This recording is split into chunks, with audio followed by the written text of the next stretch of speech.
Homies, welcome on back once again for the CMS Esports League. I am Brad Shigarvis, most ravishing man of the internet. Joined here once again by my main compadre, Senor Capitan Ahsoka. What's up?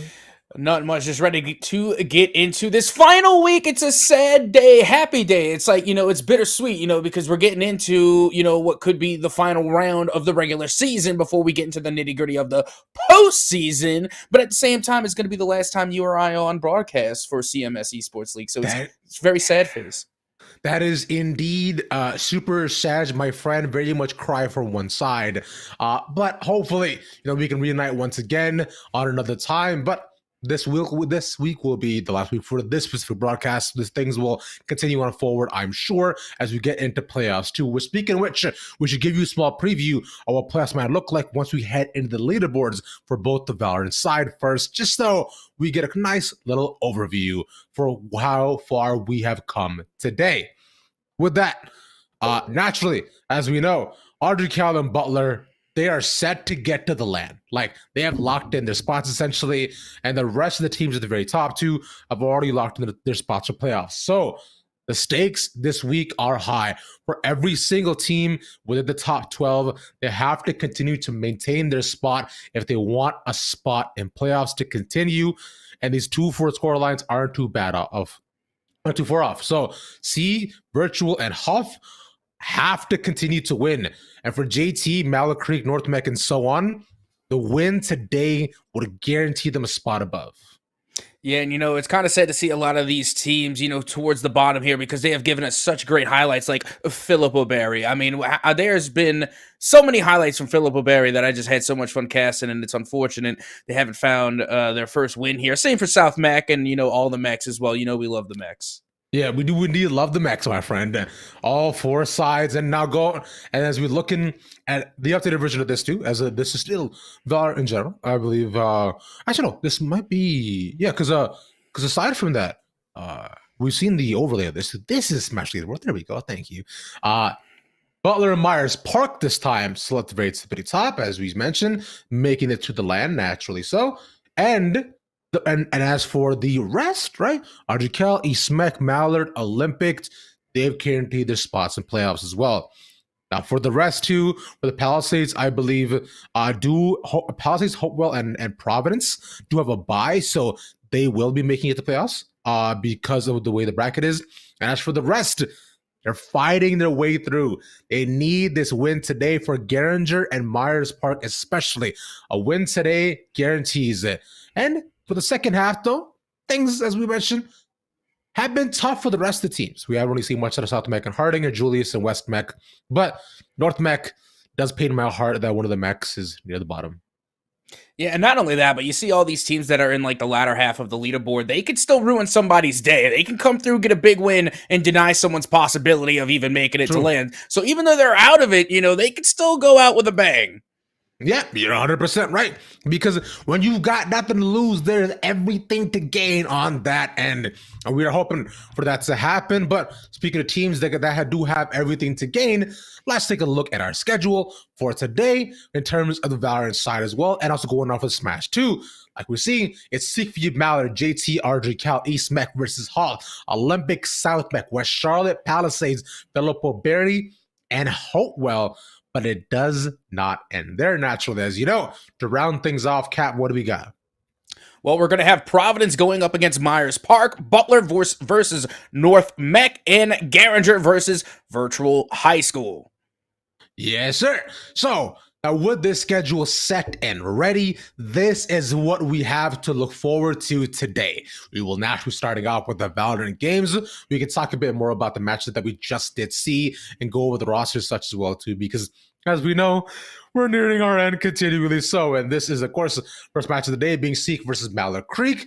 Both are right now 2-4. Both need this win to potentially be in playoffs because on Seek's side, we got Capri Sun, I Lost, Night Raven, Astra, and Bean Salad Man. Who are they facing, Cap? Well, they're going to be going up against Mallard Creek, and that's going to be J Gamer, Power, Bloomy, Kisaragi, and Zekrom. And for those that may remember from our highlights, Zekrom is the clutchest player, and honestly, I think in CMS Esports League. Indeed, he's had a multitude of clutches throughout the games that they've had on Mallard Creek, right? Allowing them to climb up from was it 0-2 start to now near the middle of the pack for the rest of these high schools. But of course, this isn't actually our only match of the day. If we take a quick look at our second matchup, of course, we got Ardrey versus JT Williams. Ardrey plays some fun games. For being a team at the very top, they have really slow starts, and then they just somehow end up just barely clinching it at the end, with, of course, Lifton U, Wingle, Black Adam, Gum, and Sock Disturber. Who you up against, Cap? It's Sock Distributor, my guy. That's it. Whatever. You got to remember, they're handing out the socks. Well, but over there on the other side, I'm disturbed by the socks. I am also disturbed by the Sox. But on the other side, we got JT Williams, currently 2-4, and making up their roster is going to be Tracker, Side Sheep, Grassy, Mass, and Am. All right. You mean that's in the AM, baby? Well, right now in PM, so, things have gotten a bit past that. But, yeah, JT naturally doesn't really want this win because, once again, fighting to continue to either ruin Ardrey day, who have already made it quite far, or they can perhaps push themselves forward, depending on depending on the breakdown of how the rest of the maps go. But we do have, of course, the first match of the day. We mentioned both these teams 2-4 with Mallard and Seek. Let's get into it. Yeah, and I cannot wait to get into this. Again, we're heading to Haven here for round number 1, and why, I don't know why, that just seems so right for Valorant. You got to start things off on Haven. It is like literally the default map of Valorant, in my opinion. Captain always be capping, but regardless, when I think Valorant, I think Haven. I do agree, because Haven, as you're mentioning, has been the standard, right? Especially because it's 3 sites, it came out noon, and also teams have kind of gotten used to it for quite a bit. This and Ascent have been the defaults, as we mentioned, to go to. Plus, it has evolved the most with agent versatility ever since the beginning of Valorant in terms of the map being Haven. Aside from that, though, things so far seem pretty standard, at least from the side of Mallard Creek. But I'm seeing some interesting plays coming out from Seek, though, right? The Raze Neon, the Raid and the Neon could be fun, just providing for a very fast hits, and they're running it. They're very attack heavy type team. You know, what's got me kind of through a loop from the Seek side is that they're going with the double Sentinel composition, which I haven't seen for at least like a season or two. And not only that, but the Sentinels that they chose to pick, granted that they're not going with KJ, who is the meta Sentinel pick right now for this season. Instead, they're going to go Cypher and they're going to go Sage, which is interesting because Sage on Haven, I don't really see a lot of. And to be honest, I don't see a lot of versatility for Sage on this map. Yeah, Sage does has a pretty set standard plays and does counteract a lot of fast hits well, especially between neons and such, and it has been kind of a default pick for a lot of different teams. But it's double Sentinel, double Duelist with 1 controller. That is no initiators on a map like Haven. I think will make your life very difficult. So you're really relying. Also, your main info is coming in from your Cypher, which on the attack, you're not getting much out of. So I'm just thinking, no Sova, no KO, right? Not even a Sky to really garner anything in terms of site holds. I think Seek is going to be looking to just run it in and see what happens. Yeah, and then not to mention on the other side, you have 2 completely strong initiators. You're looking at Breach and Fade. Breach, of course, being one of the longest standing initiators in Valorant. Meanwhile, Fade has been a great addition, and I think has actually found some new versatility and viability on Haven. Now, with that being said, more often than not, when you're on Haven, you will see a Sova, but neither side decided to bring Sova to this fight. And no Sova means counteracting the Killjoy lockdown will be much harder, because usually if not a Sova, that's usually a Breach, if anything. But that not being evident so far, first initial taps go down, but not seeing much more from the rest of the team. They're still just kind of chilling around A. Yeah, and again, this is where the initiators would come in handy, you think? Neon trying to double as that initiator role does get themselves on site, but also gets themselves eliminated. Now, once again, you see Zakrom coming in huge with a 3-piece, looking to get 4 as the trades go underway, and actually Seek ends up with the player advantage 2v1 now. Children might be able to do this if once the turret does come back up, but it is quite tough, especially up against the Raider and an Astra. Plus, they are smoked off. The angle isn't actually covered to trade off one another, but caught in the middle of the reload. There we go. Manages to get one. Does not know where the other Reyna is, but tap on the outside, seeking around a lot of time to do this still. And should be looking to hold. Reyna still hasn't checked how. There we go. I was about to say, so brave. I'm not gonna lie, that was fun to watch, just because, like, my anticipation kept building. I saw the fake, 1, 2, you know, just like the 1 fake, 2 fake, 3 fake. I was like, you're not gonna get 4. That's not gonna happen. There's no way that Reyna does not turn the corner and start blasting. And then sure enough, they finally were able to come through with that swing and get the final elimination. And that was just a fantastic round. Again, going the way of Seek there, who had a rough start, but managed to close it out. Good job being able to at least secure the pistol round. Yep. Solid start, and speaking of which, things being secured, the Inkling gets the dub over the little Mac. Good. Not too happy about that, as a whatever, it's fine. We stand on opposing visions, but that's okay. Seize does land, but nobody checks, and not Raven there for the trade angle. And again, going towards a nice first shot. But Bubba, that'll be all they managed to get. Yeah, and I do think it is interesting because, you know, you do have some agents that can actually double roles, like Neon is a duelist, but also has somewhat of an entryway there, can double as an initiator. Meanwhile, you are looking at Capri Sun laying down the damage with the Spectre. Has to pull out the classic in order to finish the job, and now Mallet Creek will be done and dusted here in round 2. That was a fascinating round that they allowed the Sage to get into the back of the site. Battle Sage. And then nobody actually did check them either. So, an interesting conundrum, but one that ends up working out.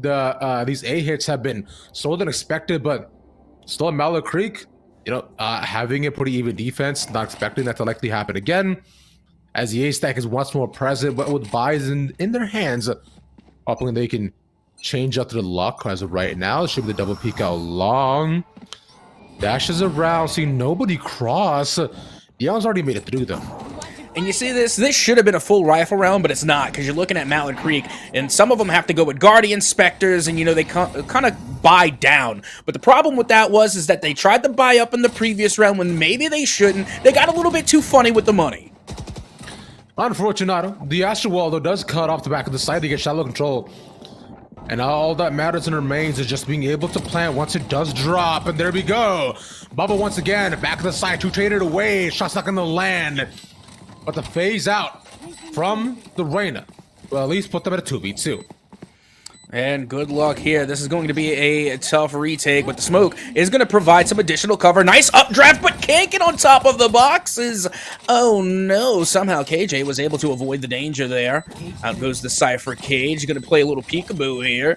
Does get the audio cue, at least get half on the defuse. They do. Nice spray through the cage to get 1, and we'll get 2. That is going to be I Lost and Astro coming in clutch for Seek.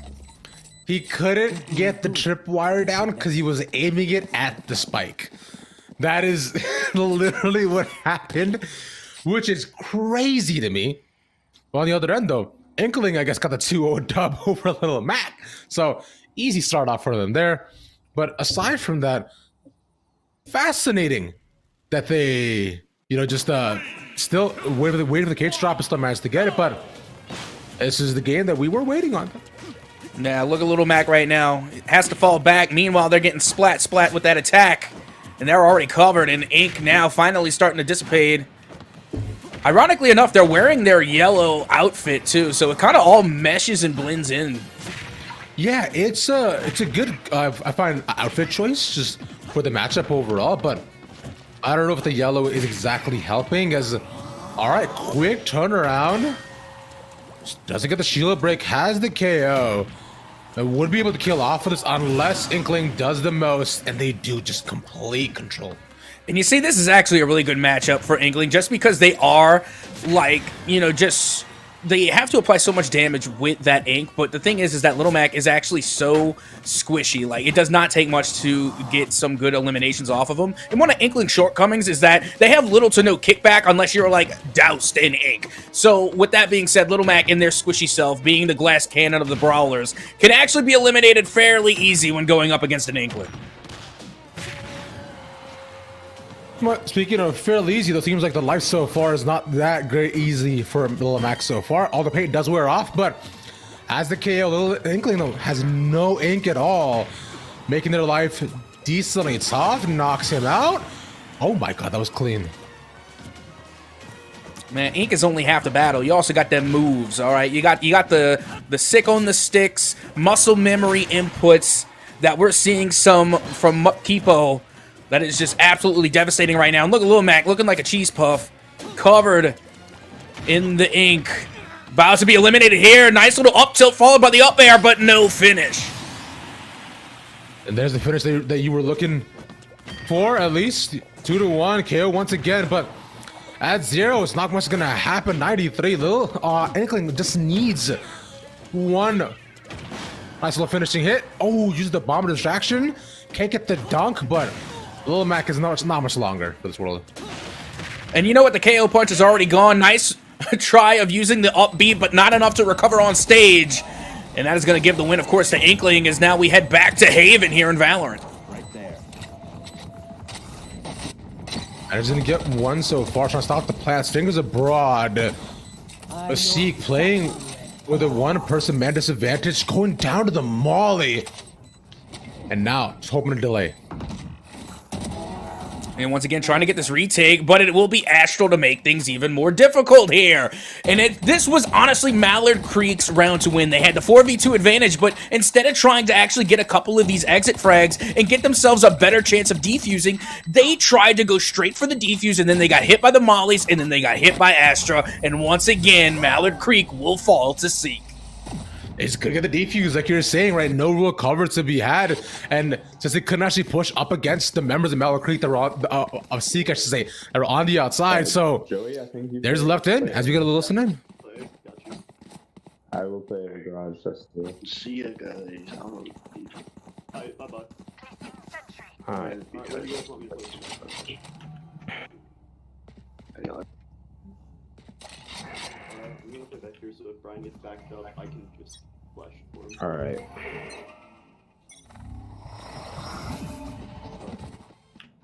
They're garage. I heard one garage. Alright. Yeah, they're pushing in. Alright, I'm getting out. Spike down. C. I'm backing up a little bit. They're coming into garage. I mean, onto C. They're planning. They haven't planted yet. Watch out. One could be garage. They're planning. Spike planted. Oh, March. They're all mine? Yeah. Raina's backside. Yeah, Raina's. Oh, excellent. Last player standing. Nice. No, He's trying to play from long. Oh, wait, no. Oh, Nice shot. no, you're. That worked out well. Depends what side of the spike you were on. You know? Hey, I'm gonna keep it a $150 though. I did not expect Mallard Creek to have this much difficulty against Seek. Mallard Creek, for the record, is a great team. They are a good team. They come out, they're consistent, but Seek is just on another level today. I mean, every team is a great team here, Dad. What you mean, man? Everybody's so good. They're all, you know what, undefeated in my books. Incredible players. They've never missed a shot. They win everything, and they're all 7 feet tall. Am I undefeated in your book? No. Okay, I just wanted to know where the line was. Yeah, but I'm glad you know now. But Slim has to get one, takes out the op, and just no scopes it in front of him. Still a 3v4. I don't know how they didn't check the back of the site. Cypher's stock getting the spray, has to reload the last second, and Spike has been dropped. Okay, so Malik Creek might get their first win here. You got about 20 seconds until Sage can try and heal themselves. Regardless, they are going to be down in this 2v1 scenario, but they have plenty of time to operate here. There was a lot of eliminations happening very quickly on the C site.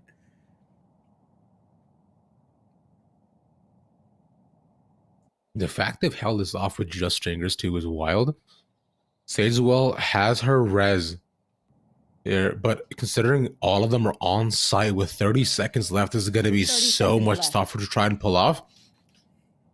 Getting a res here would be clutch, but it's going to require some serious planning, especially because she's lost a spike. It is only a matter of time. They just have to watch each other's angles, and that's it. The timing here would be clutch as they look to pop in. It was a good try. The only problem with the res is that literally all of their teammates had gotten dropped on the C site. So not only were they guarding the spike, they were guarding the corpses, as weird as that sounds. But really, all you would have to do is throw down that ice wall in front of one of your down teammates, and then boom, they're back up into the fight. But literally every single person from the side of Seek had gone down right there on the spike. Exactly that. Yes. So it's... I am hoping that, you know, things... I'm hoping that, you know, they were able to learn from that, y'all can't all just run in at the same time. It is really hard to do this. But a similar peak to what we saw previously. This time, though, managing to only land a couple of shots early on. Seeing the push around A and Seek, playing it a bit slower this time as he got punished pretty heavily for the Russian. Well, you see, I mean, before that previous round, they hadn't been stopped since, so there was really no reason for them to put on the brakes. But now you can see they're rotating back over towards B now. 5-person walk in. It will be around. Wow, the pop out to the smoke doesn't work. The Killjoy gone. The post plant just gets that much tougher from Malik Creek. Yep, that it does. And they were so quick with planting that one down. Out goes the Rolling Thunder, trying to create a little space here, and there is the blind to follow it up. And not much doing there. As you can see, they will be gunned down, and that will be a flawless victory for Seek. Yeah. Seek, though, I find that's the kind of pace that they want to continue to play at. If they want to take things over, but there we go. Let's listen in. Guys, I think you guys need to catch up, bro. You guys need to play better. 4 and 5, go crazy, man, go crazy. I know, right? I'm like practically top rank. Exactly, dude. I mean, you have been doing well with your tripwires. Oh, you better see me on defense, bro. Those are actually Defense setups are crazy. I said we push back. I said we hard push. Or we put. Okay, yo. I mean, they are kind of... Oh my god. Guys, I got If we're hard pushing, then I smoke heaven. I just got the eyeballs. Pushing hard, pushing hard. Okay. Ayúdame, amigos! I'm right here. Hold on. Oh, you're on site? Oh, okay, I'm blind. Backside. I'm blind. Also backside. One enemy remaining. Oh! Unknown. Oh, Who yeah. plant? Running gun! Oh, nice. Nice. Good Hit job. a shorty. Oh, I should have rushed in with my shorty.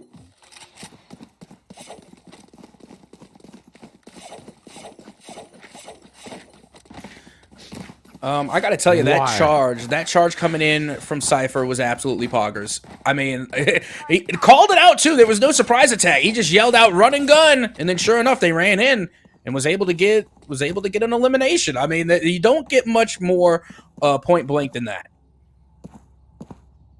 Up I go. That was so funny. Where at a certain point, the bro was just like, "Ayúdame, amigos." Hi. You want to fight it? For those who don't understand Spanish, which I'm sure is definitely cap, there's never spoken Spanish in life. That means help me, my friends, please. Planted. But the wall up though allows them to get a pretty safe post plant, not really even popping out to get one. In the midst of all the quietness, to one staying on site as well, lockdown there to possibly thwart them off the site, but they have an open sight line for the spike. And the lockdown's active, but for how much longer? Yeah, I was about to say, there we go. That's gone. And only the Astra left. Kisaragi managed to get one. Can he clutch the 1v4 though? That's two. They're giving the 1v1s, but that could happen. Who gave Bubba an op? Like, that was... I don't even think they really needed the op, but you know what? They were able to come through, got 2 eliminations with it. I believe that was Bubba, if I'm not mistaken. Every time I heard an op shot, Bubba was close, but you know what? That might have been Cypher, actually. Regardless, though, op going on the side of Seek, which is so weird because it's on the offensive side of the spike, and I can't... It's just so difficult to use the op on the offensive side, nonetheless on Haven of all things. So again, impressive play and you know, gun skill coming out from Seek. Yep. Working out well, playing the sidelines and post plans to a T. Now Seek popping out, Stinger not gonna work. Bubba taking that. And as right now, they do have to clear out towards the back of the site. This has happened previously, they haven't done it, but thankfully they got one with the train for Kisaragi. Yeah, but out goes the Neuro Theft as well, so now they're going to know the location of all the opposition. And yep, guess what? They're right around the corner, and out goes the Prowler. I do believe I thought I heard a Cosmic Divide, but no, it doesn't matter. All of these op shots are just finding their mark, and now only one player remains. Exactly, my friend. I thought I heard a putty tag because I did hear the putty tag. You see, there's a Cosmic Divide. Look, it's right there. It's just in garage. Pulling them in. Does he get found? But yeah, he is stuck. They know he's there. So it'll lead them on the outside. I'm gonna save the op though. No, managed to walk away. Hey, he gets his. So that's worth it. I don't think he was getting out of the blast radius of that anyway. I think regardless, they were going to lose the op. But with that being said, it was just a great day because before I got on, I actually went to go get my warm-ups. And believe it or not, casters have to warm up for matches too, you know. So I went and did my little warm-ups, and I got to tell you, I was getting absolutely destroyed by the op, particularly in the hands of Arena. That was just running my fade every time I spawned. Just, again, I guess it was just preparing me for all the ops we're seeing right now. It's 3. You know, I did not do my warm-ups, specifically my vocal ones, as they are oh so evident and special, but right now, the eye catches the sightline of just one. They trade some space, but moving into A, the Opera leading the charge as well. But they pretty much stacked this A side. I wanted to see them try and go for that wall bang. That would have been pretty impressive. As you can see, the concussions do go out. Now the Lear, and it looks like they're going to try and entry frag their way onto the A site, but there's 3 ops right now. There's really not a lot of opportunity to get some close range eliminations unless you could just pop off a nose scope, maybe do a little 360 on your way out, but no, the rotation is now going to make its way to mid.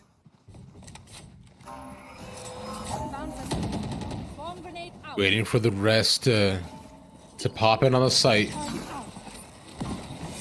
Because they'll give it the space at least. They up as 5, the spike should go down. There is the Empress to play with. They wanted it along with the overdrive. But no clean sideliners to be had. B seems to not be the favorable take. And that's not covered. They're still looking to push. Finn gets another. That's 2v4. The Nightmare continues their decay. They are stuck and they have lost this round. But they still have an op, which means they still have hope. You can't spell hope without op. You can't. 10 seconds left. True. Yeah. That's a valid statement, but it's not going to work out though. It's not. It isn't. But still, it was a fun thing to say. Regardless, Mallard Creek come away with a much-needed win as we now only have 1 round before the second half. Indeed. Looking at a possible 10-2 half for Seek. They keep on running it to B over and over again, and I believe their most successful plays have been whenever they've slow players trying to push into a site instead of just 4-person rushing. So looking for that pace here once again. Maybe the A push once more as a Jet should have the same sort of peek down A long. Might be able to spot them going in once more. Also, I'm just looking at the Smash match at the top right there, and you got Byleth on Little Mac, and I got to tell you, that's another Little Mac match that we're watching, And like the Little Mac pick rate has just been skyrocketing lately. Yep. And I'm a fan. Little Mac is great. Not against Violet, they're not. But that is tough, though. But you are right. Yes, 40s against Little Mac is tough, but 4v5. And it'll leave them now in a situation where they have to look to move in. Concussum doesn't land. The flash not there for the setup either. Immediately they get taken out. A 4v4, Rolling Thunder available, using that to push them off the site. And that should be enough for Seek to look to dissipate and move to another site. I don't know. Seek seems pretty stubborn when it comes to taking sites. Look, they're still trying to stick it, and they're still getting trades of all things. If they do decide to try to rotate, honestly, I think there's not enough time anymore. You're rounding 30 seconds. The Empress gets popped. They invested too much onto the site, and yes, they are going to try and stick it as only one player remains, and Seek will manage to come away with the win. They double backed, moved in, and after all of that too, somehow clutched the round with just 2 players. A ridiculous play, but not for the side of Seek, at least. A 10-2 up, and for Mellow Creek, his pistol is extremely important. They need this to continue forward and to survive in this game. Yep, that they do. Meanwhile, Lil Mac on their last stock over there, but they do manage to catch Byleth off stage, as they will give away a free stock, and now it's a 1-to-1 stock. Little Mac at 124%, one solid hit, and it will be the end of them, waiting for that KO punch to come through. A nice little down throw. KO is now activated. All it will take, one solid smash, and we are going to have ourselves a winner. But in the meantime, we're getting started here in round 13 on Haven. Yeah, Little Mac got spaced out, and there was nothing more happening there, but Seek now on the defense, waiting for the rest of the team to pop in. Instead, as their defense is spread quite apart, the early wall does a lot to thwart them away from C as Rachel comes in, but everybody's on C. And not only that, but now Neon using the sprint to even get even closer to C, but now realized, oh wait, rotation. Got to make it back over towards the A site, and you can see that's exactly where the spike is heading. Yep, they managed to run all the way over. Neon looking at the KJ. Can they get it? Have to reload. And Power will take one up. Yep, now Mallard Creek here with an advantage. 5v4, Spike continuing to take away, and now Seek gonna have to try and make a retake happen. Definitely doable. Looks up in heaven and can't get one, but at least they managed to trade. But they need to clear out all the members that are off-site, though. And getting a smoke down here would be actually very clutch. But the spike is planted, of course, from Mallard Creek. Down A long, seeing one more. 3 people left. They're running out of time, and they need to defuse. They're not going to be able to do it. All looking for right now is economical damage at this point. And you know what? That's not bad. Mallard Creek managed to get the job done, and as a matter of fact, Seek were winning the frags, but at the end of the day, Mallard Creek ended up out-fragging as well because Seek had no players left standing after the bomb. Mallard Creek had one, but with that said, let's go and head in for a listen in. Alright, you got this. You got this. Go trap them on site. Are we getting a full buy or? There's smokes here on C. Oh, Unless that's you. Or force. Why are we worthy? That's true. Hey, Mikey, you go. God, shit. Oh, shoot, thanks, that guy. No one's peeking window. They're A. They're A. Yeah, no one's C. I'm rotating. Is it full push? Yeah. Okay. Oh, I blocked it out. Nice. There's a side there. Ooh, I'm scared. 101 fade. KJ box. Oh my god. Shit. One long. Last one long. Oh, I hit him 100. I hit him 100. I hit him 100. Okay, yeah, you guys got this. I hit him 100. You can just smoke that. There's a Spectre there. I think. Man, You didn't mess up the wall, right? Is alright. You put a little. Oh my god, there's still a gap. Johnny, Yeah, love we're fine. leaving in tiny gaps. I hit him 100. You guys got this. I love my shots. I'm sure. Yo, 30 seconds. oh wait, left. no, sorry, you can't talk here.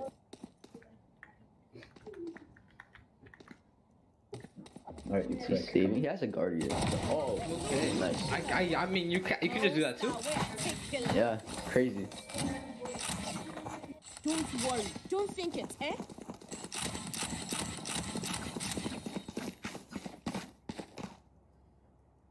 All right. Okay. I know exactly. See, managed to get the round, got the timeout, Player standing. and they know they need this round to survive. As you look over on Audrey Kell and JT Williams, they're just running at them unbind. And you know what?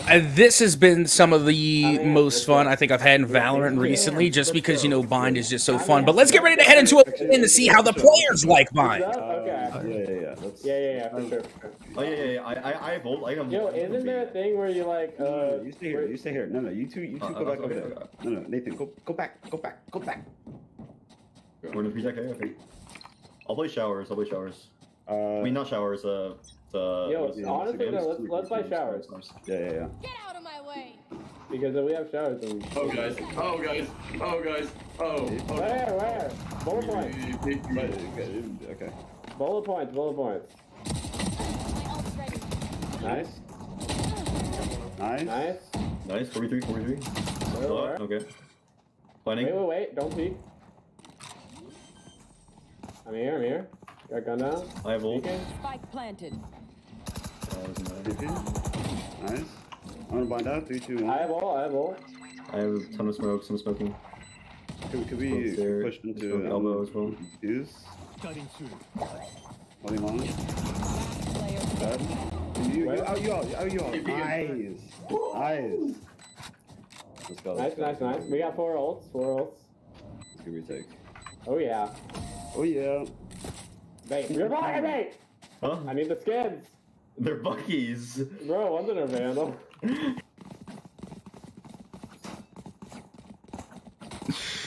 Bro, what is this team? What is happening? There's not a plan. They're just yelling. Hey, it's working. You know, all that yelling is just clear-cut communication. You hear yelling, I hear comms. That's what I'm hearing right now. And you know what? That was a lot of nice going down in that last round. Just heard nice, which means they're having a great game. So let's see if they can continue playing that nicely here in round 7. You're right. Love that. And as of right now, it's just all working as they run out there with shotguns. There's 2 on site. And a plank comes down, but they might not even need it, as it seemed to be as decimation of the rest of the members that currently exist. Yep, and now only Jet remains with the Blade Storm. I mean, it could happen, not saying it's going to, but regardless, they're stuck up in heaven right now. Does peek through the side, can't get much off of that. They're aiming at a decoy. Once you see the player standing blankly at a wall and staring, just know that's probably a decoy. You know, I'm always a fan of seeing the Yoru on Bind when it comes down to it, but there's not much to analyze there, Ken. They went to the site, they got the plant down, and then they just played DM. That is it. It's a... And the rest remains to be that how fast Adrikel can take these sites and how fast they can complete them off. Because look, let's time it right now. Let's do with a Yoru 2, which is a very fun pick. And you know what? Yoru definitely effective on this map as well. I'm seeing a higher pick percentage for that character, well, for that agent here on Bind. As you can see, they already have 1 elimination to their name. It's... Okay, let's see who takes 2. There's 1 off site. They're just running at them in elbow. But it'll leave them now in a 4v1 with a Killjoy left with a lockdown. And no, it won't. That's it. Oh my god. And yep, another dominating victory coming from Audrey Kell here. And of course, Lifting You leading the pack right now with 12 eliminations. And now we're going to go and head to a listen in between Mallard Creek and Seek as we head to match point.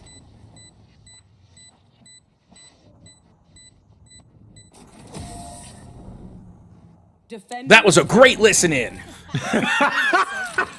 Incredible listening. Very insightful. I loved every second of that personally. But yeah, this is a. Let's look up again on Audrey Kell and JT Williams, who are having the time of their lives clearly playing this game. I'm having a blast just watching it. As you can see right now, it is going to be a full push through mid coming from Audrey Kell. They were able to catch one on the flank, and now it's a 4v3. Jacob's still alive, though. They have it all. It's possibly rotating on over. B site's completely open, so they should be able to get the spike down. One left. And just some tippity tap taps. Well, as you can see, the spike will be planted onto the B site. And look at this push coming from Audrey Kell. They're going deep into into CT, and then they get eliminated and punished for it. So now it's going to be a 3v3. Going for the retake, and out comes Thrash.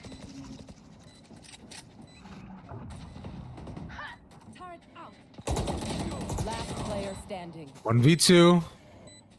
Trade not going in the direction as they're both stacked up. Audrey gotta Kell just know. has to delay. It's got to delay. It sees them on the outside. He can continue to stall this too with the smoke.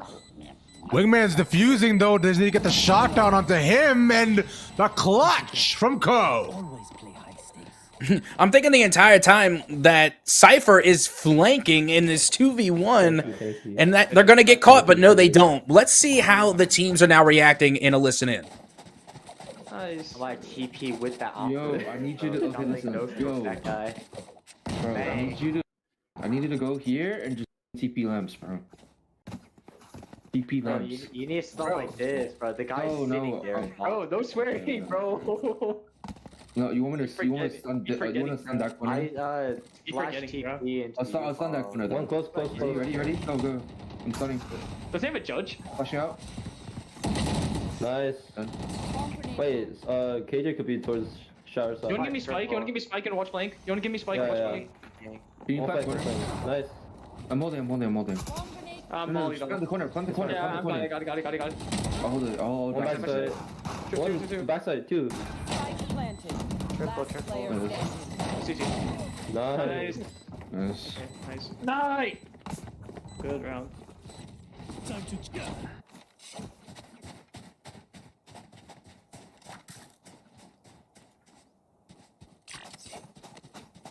Yep, well, there you have it. Audrey Kell coming away with another round win. That round was like 10 seconds, wasn't it? No, it was a wee bit longer than 10, but it was still pretty quick. You know, also valid. Not to mention, we just saw Ridley beat Bowser in Smash just now, by the way. Which is really cool. I think you were saying it, bro. It's like these heavies are getting out of control. Ridley especially. We're in the age of the heavies now. My people are rising up. But it looks towards the entering the site. Still a 1v1, but they cannot seem to stop the onslaught of people that's coming in from all sides. Lockdown should be good to get the slow, but for the rest, though, it becomes tough. Audrey Kell have to be forced to slow down. A decent little trade there. Still a 3v3. Spike still not planted, but it will be planted for free over here over on the B site. And finally, you can see JT Williams managed to make their way over there in order to try and go for retake.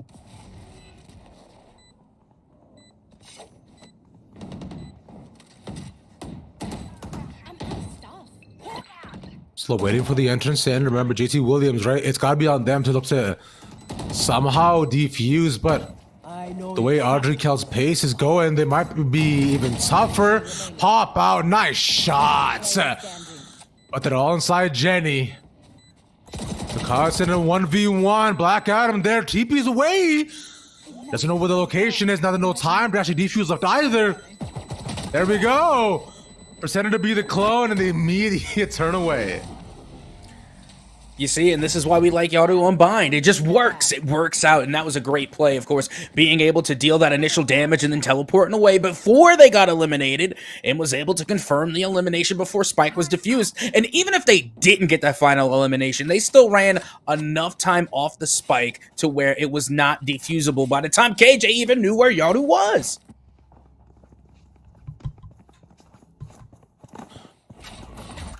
Cap, you ever thought about how when you play Valorant, how like, man, multiplayers are so good. Why can't I do that? No. Maybe this is why. Well, no, I don't really think that too much, just because I know the difference, and it's, you know, it's just they're better, you know. So I accept that I'm just not better. I'm not that guy. I'm not him. I don't know what to tell you. Okay, well, I can't accept that. I was hoping to do better. Oh, what? The face through flash. He still gets him though with the spray. That was incredible from Saishi. At a round that seemed lost. It put it down to 3. Now it's 2. But still opportunities available. What was that? Spray of the day. I mean, they took the L, but that one player in particular got a dub. That works out. Meanwhile, on the other end, Ridley beats the Bowser once more. As we end off the half, a 10-2 again for these two teams. RGK looks to close things up possibly with their very aggressive defense. Yeah, well, now you can see they only need a couple of more here, but JT Williams does get a chance to play a little offense, and me not knowing where the allegiance lies here on Bind, it could be an offensive-sided map. I'm not entirely sure. I haven't seen the stats, and the stats always tell the tale. But with that being said, JT Williams still have an opportunity to answer back against Audrey Kell.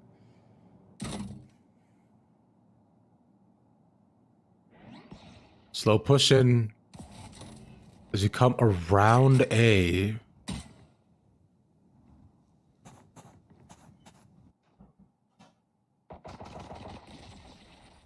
If you notice, the TP's also around the elbow side as well of B, but 3 position does end up working out, but Guard has not much information, still a 5v5 left alive. They look to push in, tripwire triggered. JT Williams, no plausible way of moving in just yet, that's 1 taken. Way to start off with that early trade here, and then the slow push from JT Williams was at least for the moment keeping some players over at A, but now they know this is where the spike is going to be planted, so everyone from the side of Audrey Kell making their way on, and they already have that Yoru down to just about 1 hit. They're also all playing with shorties as well, which is the toughest part. So they're going to have to make some big moves, but the flight gets shut down. Shorty gets 1. Can they do it again? That's who cleared out the back of the site. Seeing another no ghost. There you go. Moss with a long range. But it's not enough. They retake that with 3 shorties. How?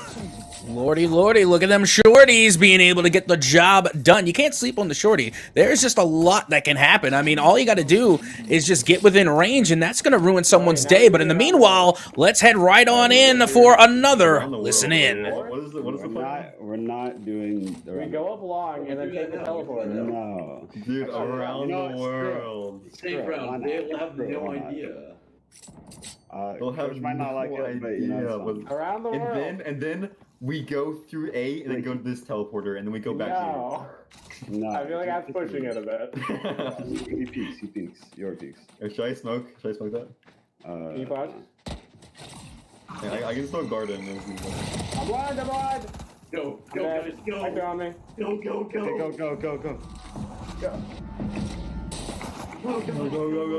Fight him. I'm smoking tower. I take them. 2. Oh god.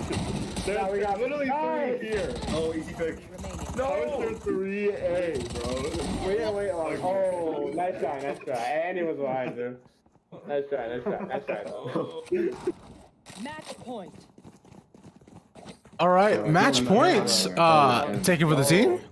You guys really want to time out? No, before you click yes, before you wait, bro. If we don't time out, it make it looks better. Because we don't need time out, bro. They need time out. We don't. Oh, weird. Oh, weird, bro. Guys, we gotta work on our. Okay, so I don't understand the strategy of why Audrey Kell is calling a timeout, but I am an advocate for using any and all timeouts. So by all means, if you're up and you're on match point and you have a timeout, you would best use it. I mean, sure, but I feel like, you know, they could have just closed it out personally. They seem very confident in their game plans, but well, look towards this smash round as Cloud just cannot seem to recover, unfortunately. It does seem that way, and not only that, but they're going up against a DDD who is very heavy. Big old pingin'. It's going to be very difficult in order to get the eliminations or any type of knockback on them. And also, they do have a pretty good reach with that hammer as well.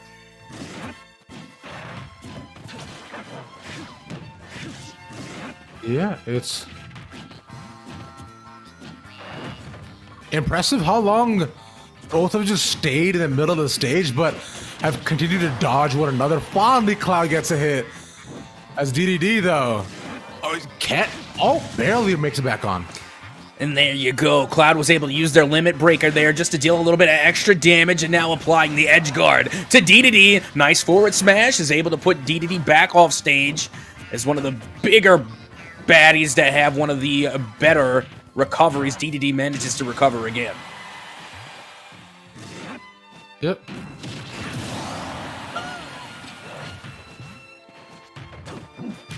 Two stocks apiece currently. Considering Cloud, though, what didn't take much damage previously. DDD just out of the outside, makes his way in, shortens the gap. Gets a trade, but DDD is a big boy, so we'll need a lot more than that. Oh my god, that works.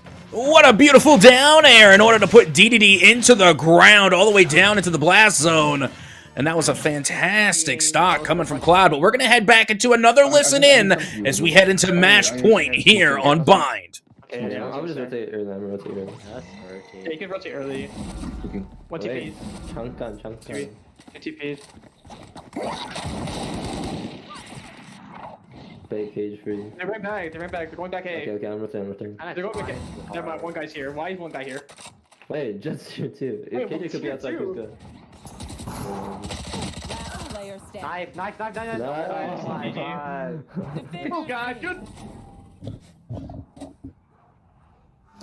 Cut off at the right moment, I think.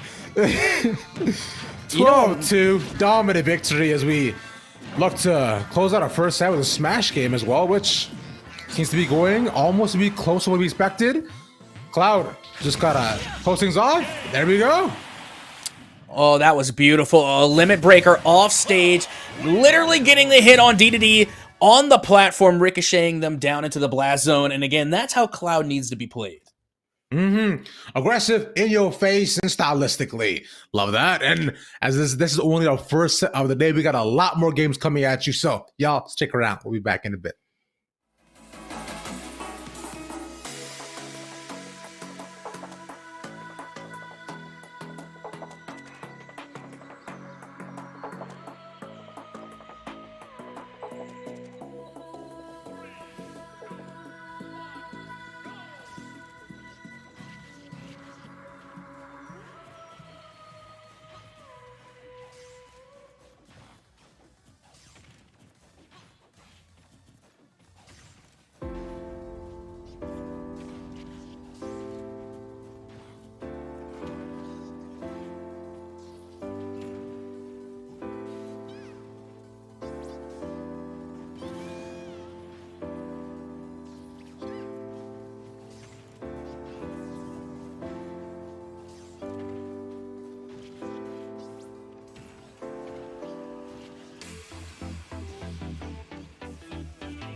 Hippity hoppity, let's get right into this soppity. I couldn't think of things that rhymed. Anyways, hi, I'm Ravish, and that's Cap. Hippity hoppity, get off my property. There you go, that's one. But it doesn't work out. Let's get into the game though. That honestly sounded like, well, now you know what it sounds like? It doesn't sound like anything because this game doesn't have audio. Oh, you're right. It does not have audio. That's okay.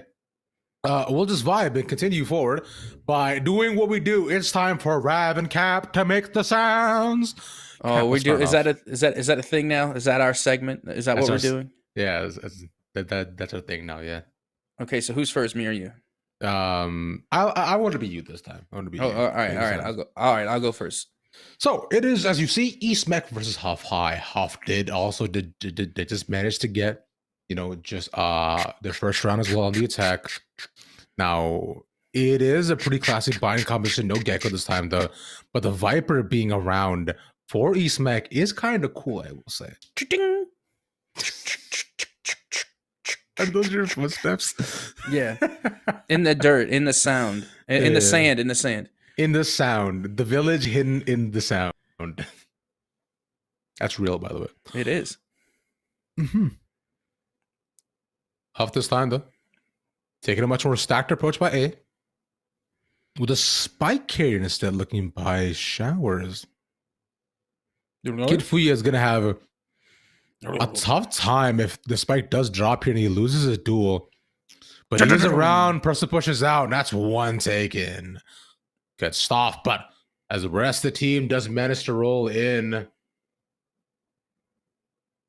waiting on the rest of Huff to look to pop out. The dog doesn't see anybody, but General Ortega to take one. No shallow control just yet, but they put it down to a 4v4 as they are surgically moving people on the side one by one. The spike does get planted. That's one. Final person dropped. They've only the killjoy left to rotate all the way around. Quite a long trek. Long trek all the way back. Okay. Waiting to see how the killjoy looks to respond. I think he's just gonna play for exits. That's the end of the round then, essentially. That's it.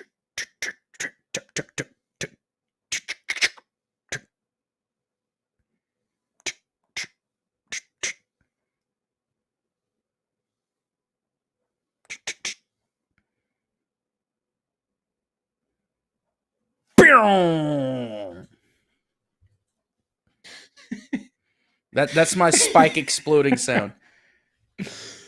That is great. Then we'll go right into a pause after that.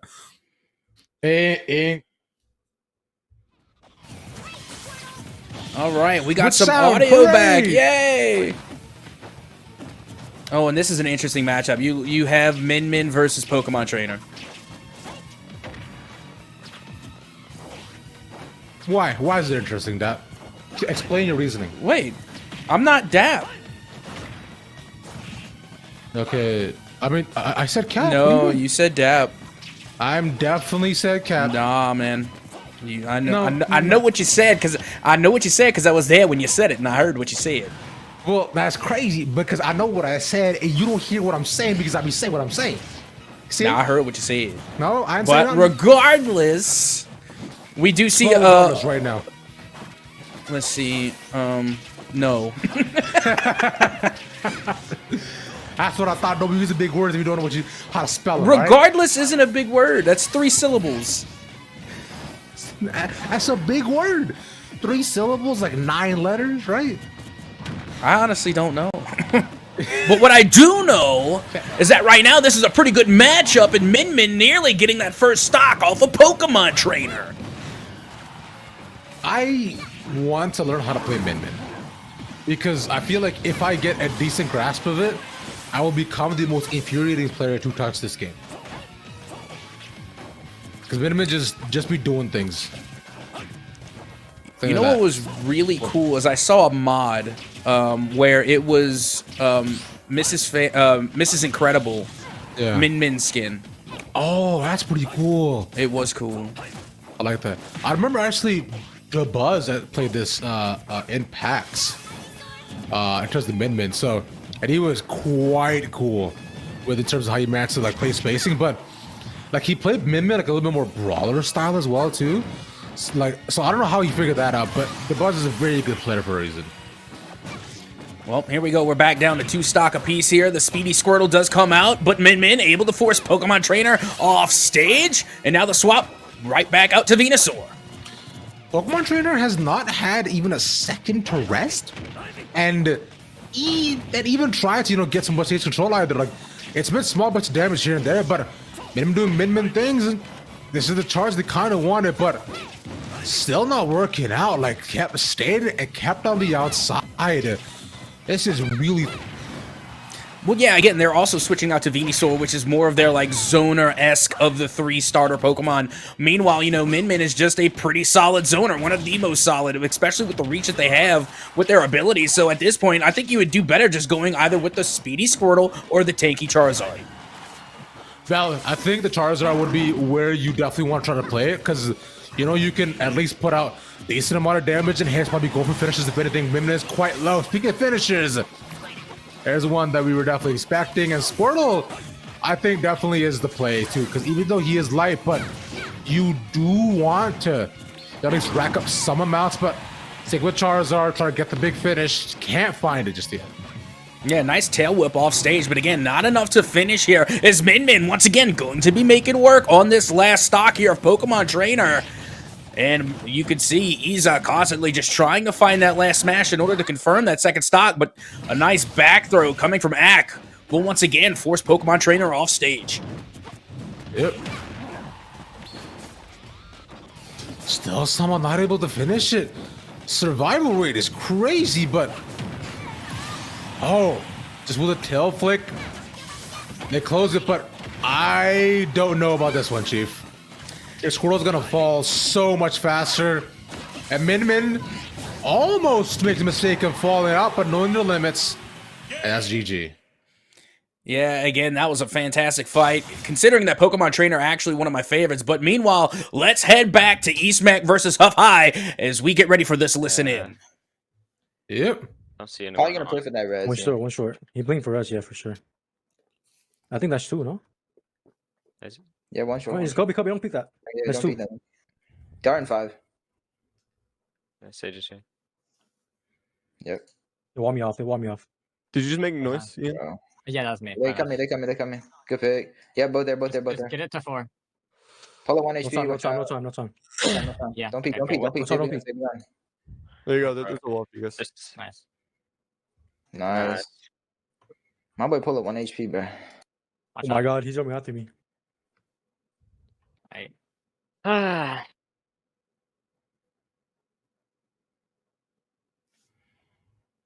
Bit of a exasperated side to end off that listen in, as I can imagine things can be naturally frustrating. Right, but hey, not bad at all for the performance, but I believe it is my time to make the sound effects here, Cap.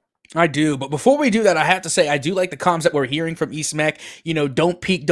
I'm definitely a part of the Dope Peak team. As a matter of fact, I consider myself to be quite the ratty Cathy, and you know, when it comes to ratting, you might as well call me Master Splinter. That was cool. I like that. Thank you. Pew pew. All right, well, you can see we're well and underway here into round 7. Spike is going to be making its way over towards the hookah, but look at these shock darts, and now the Viper Wall cutting off all in hookah. Now, you can see Eastmac are going to have to try, or rather Huff High is going to have to try and get out of hookah and make their way back round towards mid. Nice slow rotation, even though they did leave their Omen over there towards Flowers, trying to find some cheeky exit frag, but they do have TP right along the side if they do have to get out, and they do. They manage to rotate all the way back around over towards that A site towards Showers. Already one elimination going the way of Huff High. And yet another slow push coming from out of Showers. And you can see Sky there and waiting just for a peek, looking just for a glimpse of the shoulder, just to get a little tap on. And there's the peek, the swing, and it will be Miso to get the head click and the elimination. And now Huff High have a 4v2 advantage. Yep, Snake Bite finally is gone. And now only one player remains for Eastmac over there towards Lamps. Huff High allowing the Spike to just continually tick away, and now all they have to do is play Spike, and I think it's safe to say that they will be taking this round. Not enough time on the Spike, and Viper just slowly shift walking all the way back around to Showers.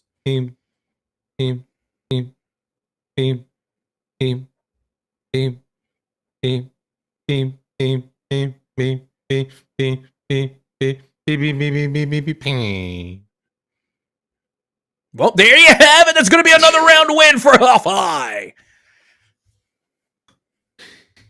as we go to elicit it. What's that mean? They're recording our comms. Yeah. Oh, okay.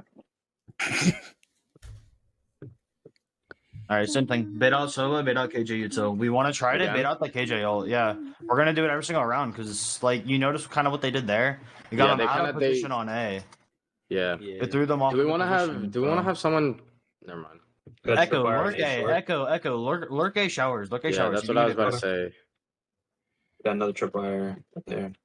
So I was gonna probably dart and then chalk dart. I'm gonna walk up long. I think he's on A actually. I'm gonna throw an eye. Should I throw one? I'm walled off. Viper's here. So is A. Sky's at showers. Go. Echo, take space. Push out. Just start slow walking. Yeah. Just slow walk up. Hey, be careful. Let Lana go first. Yeah. Oh, Sky. Solid ding, triple. 1 or 2 showers. Showers, yeah. I'll hold flank. I'm healing myself. Oh, Viper's flank. Yep. Shit, that was What so the frick? stupid. 148 on Sova. Dang. Okay. Man. My position was my was fault. not it. No, it's That fine. was so my fault. I literally. We should have turned around waited. for- No. We should have Yeah, waited you for did. Echo to get a pick before we pushed that. Yeah. I should have honestly ulted the second their KJ ulted that, but There was so much I could have done better right there. No, there's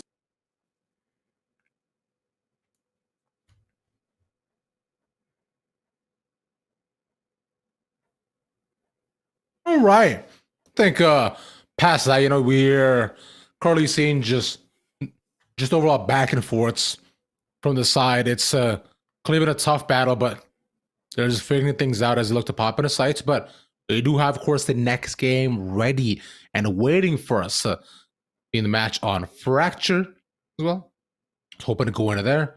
And I think maybe, hopefully they're at least cap where you won't have to make all your wonderful sound effects, because honestly, I think you got it more figured out than I do. Honestly, I think they were both equally terrible. If I can be Also true. Just gonna keep it $150, but at the same time, we got to work with what we got. I felt like we put on for the stream. Yes, true. It's true. We are trying our best. We are performers. We are artists, and we are now watching Olympic versus South Mech. Olympic, as we know, is one of our top teams in the current league. South Mech hoping to get this dub to secure themselves, above that 12th place cutoff. As we got the King versus some twins. I do recall South Mech kind of lower on that leaderboard. I believe so as well. Yes. Yeah. Don't get me wrong; they could definitely ruin Olympics Day. As you can see, they're already trying to start things off with a positive note on the spike ritual. Love that. I see the ritual works out for them positively. The Molly to slow them, but as he goes back instead, oh man, it's way too much damage. Up top, they may have to take 2, but meantime, South Mech, as quickly as they went in, they also got removed. Yeah, that KJ coming away with a 4-piece there, and that was a huge round for that KJ. Again, we already saw the nade that came out and was able to get an elimination on that KO, but with that being said, it also forced them out into the open, which left them very vulnerable for a lot of headshots. So again, that KJ coming in clutch there for Olympic in round 1. Yep. The nade as well, too, to slow them down by the boxes, just so they can't exactly lurk. Is also a pretty solid play. And to leave them now in a similar 4-1 split, but this time they do have people coming up behind them for a flank, or at least to push out our B, and I think they're gonna move in again to pinch them on the site. KJ the exact same position, stalled in front of the entrance, but as a second killjoy comes around, there's a possibility to go in, but the nade to stop them once again and pass the smoke. The game plans are all being thwarted one by one as There's the flank that we talked about previously to corner them in halls. And that's it. And again, that was some decent shots being made there towards the end, at least coming from the Brimstone on the side of South Mech. But again, that was just a great presence by the KJ and the Brimstone combined coming from Olympic, able to really hold South Mech in that doorway, which allowed for a big flank to come from Olympic and then get the exit frags on their way out. So again, a fantastic second round going the way of Olympic. Yep. South Mech is facing some turmoil, hoping that they manage to find a comeuppance too with a switch up that comes out, but it's tough because the early push out was nice, expecting that they may not actually be there, but already losing the initial duel. Coming back. Yeah, now you can see the spike. Looks like it is heading over towards that A site. It is now in full rotation here, as only one player is going to linger over there towards B, coming from the side of Olympic, and they are cut out. And now it looks like South Mech is going to make a full commitment now over towards that A site. Last player standing. Spike down A. Turret down. Okay. Cap, this is tough, man. Well, you got to keep in mind, Olympic is like 6-0 for a reason. Or are they 5-1? I forget their record. 5-1. Okay. So I remember it was last week. They were still on the undefeated list, and they literally went down last week. So they are fresh off that undefeated streak, and now they want to end on a positive note. So completely understandable when you're going undefeated for the majority of the season, you finally go down a round, and now you just want to answer back strong here in week 7. It's our turn. Or is it week 8? No, it's week 8. Apologies. I believe it is week 8, yeah. Yeah. It's so sad to see how much time flies. Isn't it crazy? Man, because I remember in the pre-show, oh, that's nice. I remember within our first week within just a show match we had here, Dad. I remember you being, shorter, having hair, right, and being a different person is crazy. No facial hair either back then. Glad to see how much you've changed. You even got married in the meantime as well. I did, and it's been a long time coming. And then you have grown from being a radish into now ravish. Thank you. I'm glad I can I can transcend being a spicy vegetable to now being a person. Hooray for me. Beautiful person. Thank you.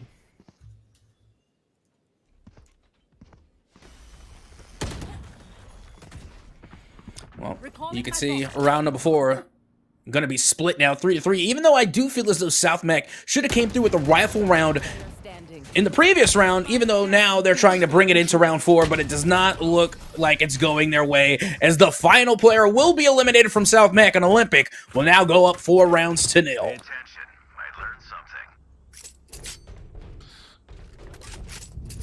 Is a 4-0 start is exactly what they're definitely hoping for, as both sides go into timeout at the exact same moment. This magic moment.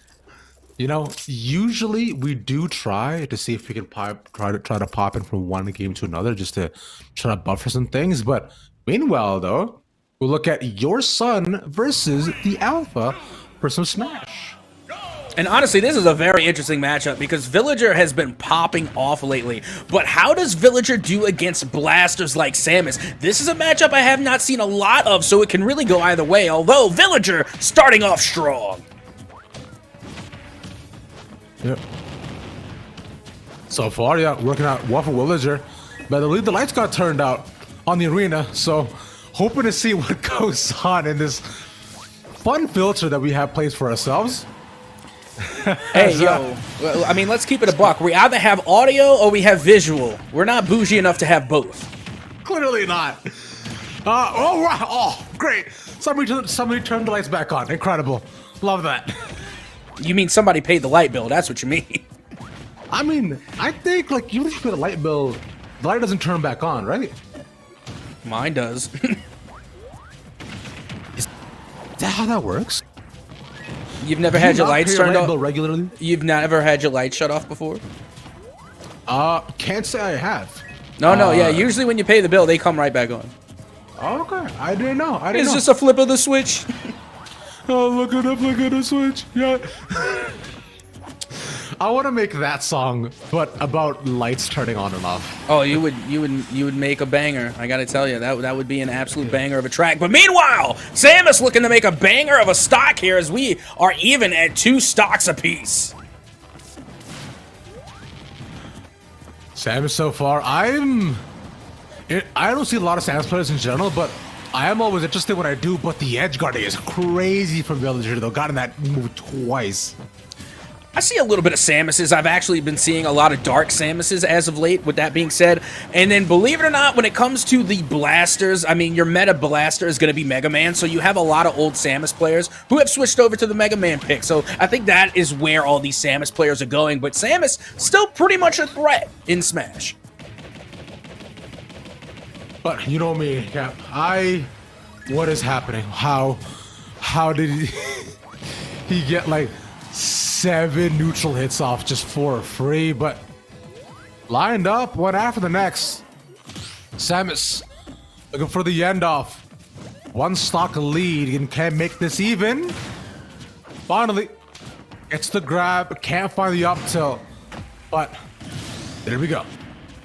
Yep, and all it took was 1 solid up throw, and now take a look at this. It is going to be a 1 stock apiece battle here, and not that big of a difference. That back throw is going to land, putting Samus now into the 77 percentile, and then still not much damage done to Villager. And right now, Villager doing a fantastic job of keeping Samus at bay.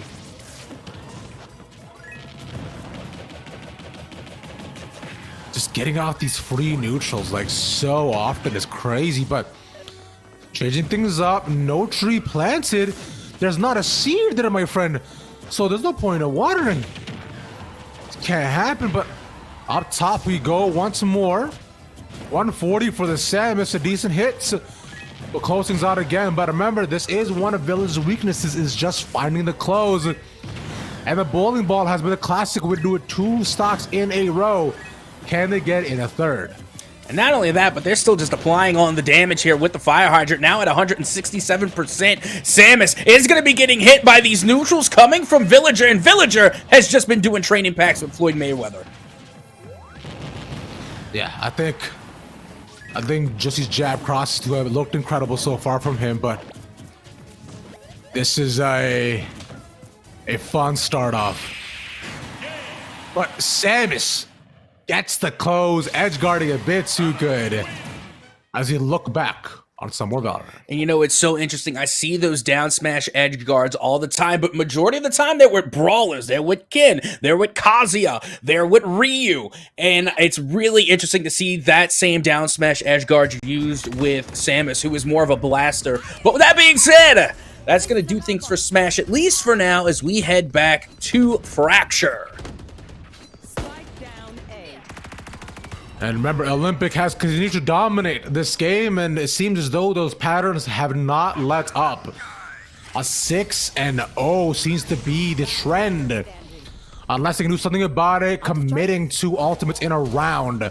The side of Olympic in one that was almost assured, but seemed quite confident. 1v2, and Ryan will get the ace.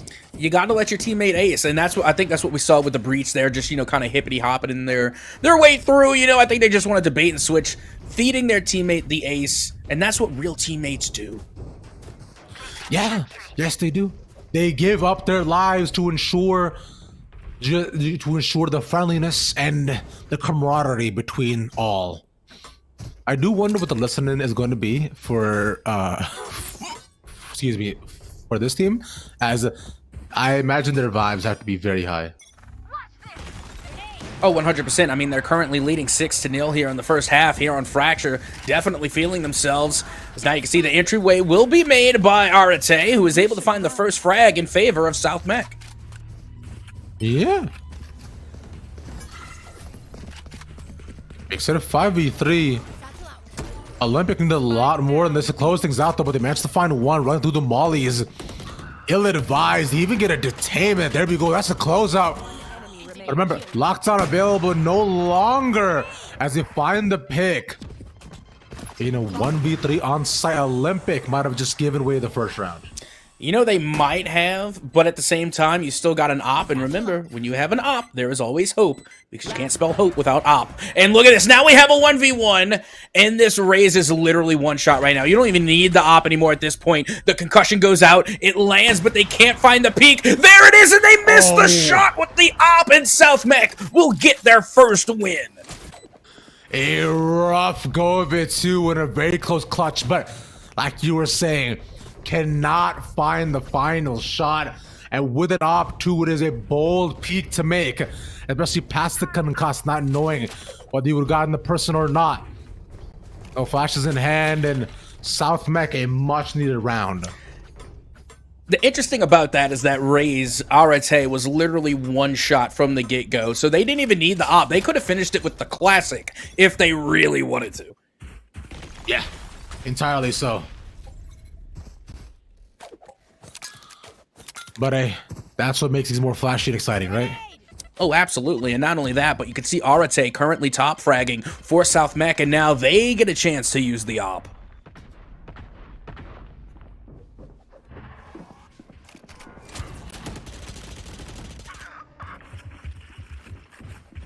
One pick, though, from Olympic. Versus by themselves, catching them off guard. As they push against them, trading positions. And as they go round and around, one up top, face of front, only good for his. And South Mech are coming out on top of these trades. Spike down B. Well, meanwhile, Olympic at least able to knock the spike down, and now they know where it is, so they should have a good inclination that the rest of South Mech is going to be over towards Heaven now. And Olympic does currently have that advantage, so all they really have to do now is play Spike, and a great pick coming from Evan Titan is now Arate is all that remains. 30 seconds left. Turret out. 3v1. With Spike now in their hands, what can Arate do? Save the op. That's what Arate could do. Left. Yeah, that's true. That is Nope, didn't even save the op. Feels bad. Yep, never mind. All good though. Because what matters is that they had fun while doing it, right? And I had a fun while bringing it to you live, so we're all having fun. I agree. And all the players are having fun. I'm having fun. As you go on zipline, wee pop. Imagine that's the noise it makes. Like instead of the noise it makes, just imagine if you hit it and it just goes wee. Wee. That would get really annoying really fast. It would, wouldn't it? Mm-hmm. Well, here we are now in round number 9. Olympic still enjoying a 6-round lead over South Mech. And Facebook Friend is going to find the first elimination here for Olympic. As it looks like the spike is going to be heading over towards the backside of A. And look at KJ. They have all of their utility placed on A main. Catching a straggler while they're entering the sites. Speaking of which, drone shot out. They go up top. Evan Titan instead from long. Takes 2 on the entry. They drop the spike below. And South Mech, they needed to enter off that flash if they did have a chance of trying to close things, but he's made his way into the corner and even putting out the molly to push them farther. South Mech. Oh man, this is a near impossible situation. And they invested a lot into it too. They invested a lot of utility. They invested the showstopper. I don't know why I forgot the name of that ultimate for a moment. That's okay. Big boom. But no need for the big boom this time though. It was only 2 by the end. Making so that Olympic have fully cemented the lead as you go to listen in. I'm playing into. They will probably raise net backside. Wall long, John, if you hear him. They're probably. I hear them. They're going. The 1 round we switch. The 1 round we switch. Exactly. I knew that was gonna happen too. Okay. We'll talk about that. Sky has whole. 3 of them Out there, out. out. Ray saw me. I'm going back. Just back up, yeah. Showers, no showers. Oh, fuck, man. Out. Raze Guys. was U-Haul. Raze was near U-Haul. Like, right outside.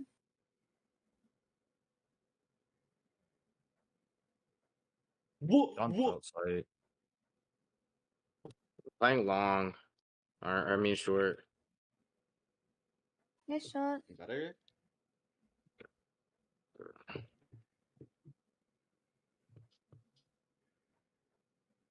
68 on Raze. Nice. She has They have lineups. lineups. 88 on KJ. It's so fun playing us lineups. Especially in a tournament. Yeah, like, at least we know where she's playing the lineups. bro. Someone just needs to flank. Yeah, I think Flank, I could flank or Echo could flank. Yeah.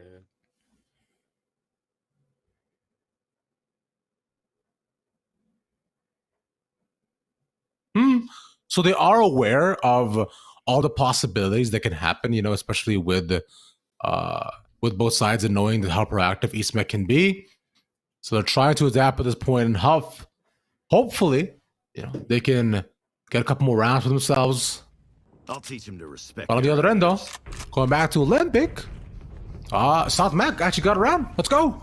Yep, that they did, and they have a little bit of momentum now and some credits, speaking of, as they're going to be able to come through with a full buy as we get ready to head into round number 11. And you can see on the other side for Olympic, they're trying to decide where they want to put their money. We did get a chance to look at the judge for a little bit, but no judge here. Instead, Facebook friend is going to opt out for the Guardian.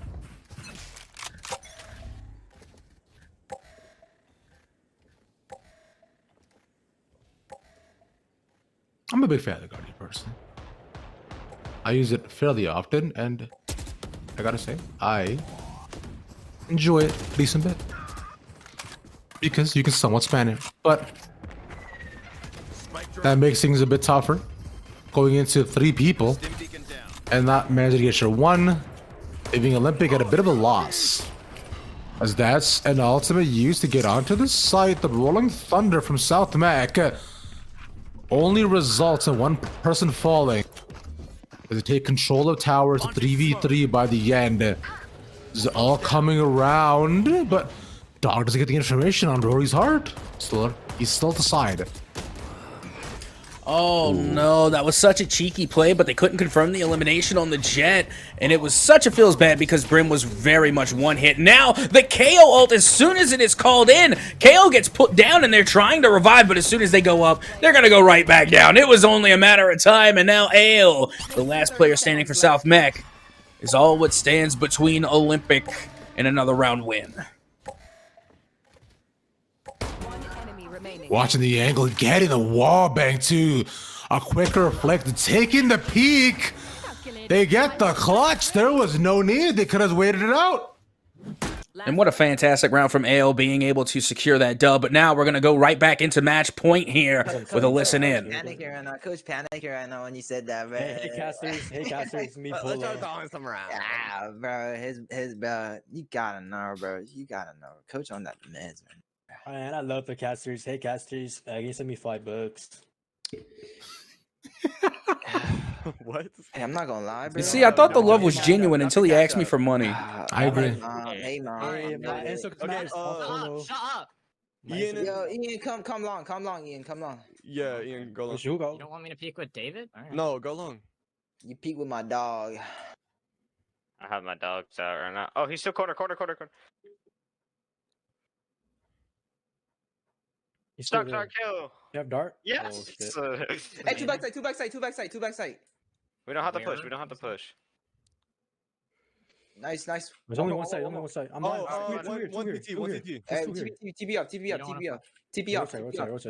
up. I got you. We have nothing for flank. Get that. Yo, both are on site. Yeah, last two was B. Guys, come back B. Bruh. I probably should have thrown a fake flash, fuck. Yeah, you can put like a turret or a strip for flank, bro. Yeah, my bad. If I went hookah, I would have placed a turret for flank. I mean, you still have time to do that if you just say it. If you're going That's why long, I just wanted to push with you. put the turret here then. Yeah. Okay. Oh, yeah. Just hard push. I'm literally just waiting It on just you. kind of restricts my playing on site. Oh, he's still on site though. One's still on site. Could be in two. Could be in two. I'm playing this. Yep. You till about to fall. Where? He got out. He got out. Oh, Molly did. I'm risking my life here. I'm low. I'm bait off me. Ian, back up. My one way's up. Ian, just play post. All right, let me place the turret. I knew we need some side, bro. Play off my turret. There you go, close, bro. That doesn't matter that much. No, it's literally just Ian going post. Oh damn. 40. Don't peek. Oh, you're dead. Just play post. Okay. Oh my god. Wait, what? It worked.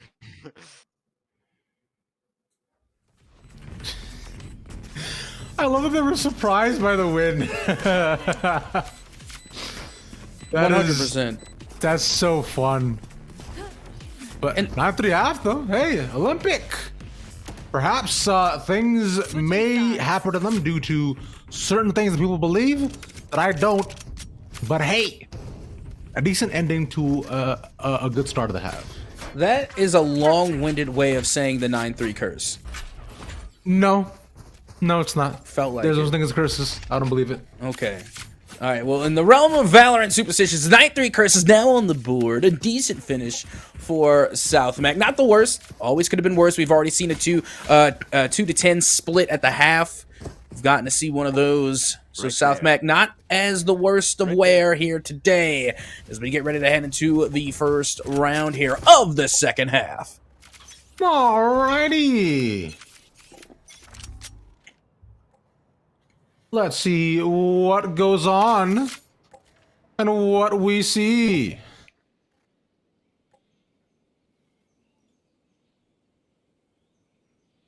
Olympic South Mac. Early contact by B. But we'll pass in the flash. The shots will whiff. That'll be one taken for South Mac as the rest of the team all just going on in. Shots firing. And none of them are connecting. Well, how do you like that? South Mac answering back in a major way here in the first round of the second half, being able to take the pistol round. And now all of a sudden, South Mac looking a little better here on Fracture. The defense definitely working out, but Marriage has been the gun so far. They came in and they just could not land. Unfortunately, a single elimination. I believe now Olympic only 5 rounds up, so possibility for catch up here past the bonus, which is going to be a full save naturally for the side of Olympic.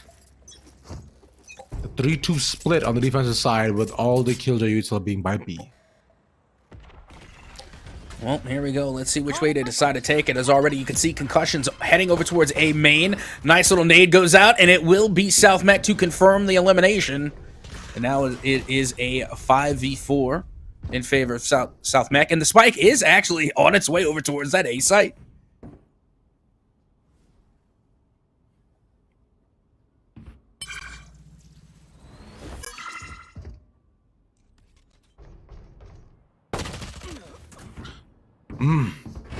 A tough peek to get caught, but sitting down by spawn.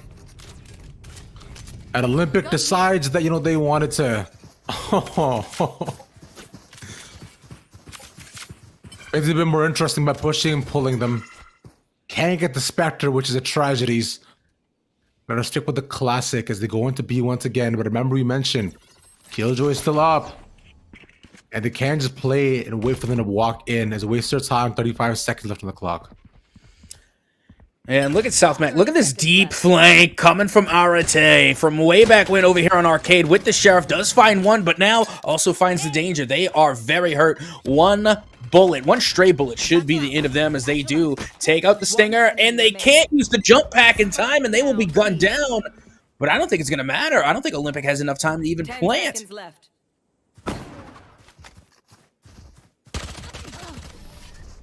No, they don't. Exactly like you said, because they're not just stuck on the outside. We were mentioning how this bonus round should be theirs, but Olympic is playing quite creatively with how they move around the map. And they even managed to get some pretty fun pickups for themselves. But now with this gun round that they have, things should definitely swing over to their side. Assuming the natural flow of things. And speaking of pretty fun picks, how do you feel about Game & Watch versus Inkling there in the top right? I like Game & Watch. Facts. I'm glad we can agree on something. Absolutely love Game & Watch. And I do think they are going to have the upper hand against Inkling. But in the meantime... Ooh, I had a hiccup. In the meantime... We're heading back here onto Fracture, where South Mech slowly but surely trying to make a comeback, as now it looks as though we might be heading into the rifle round.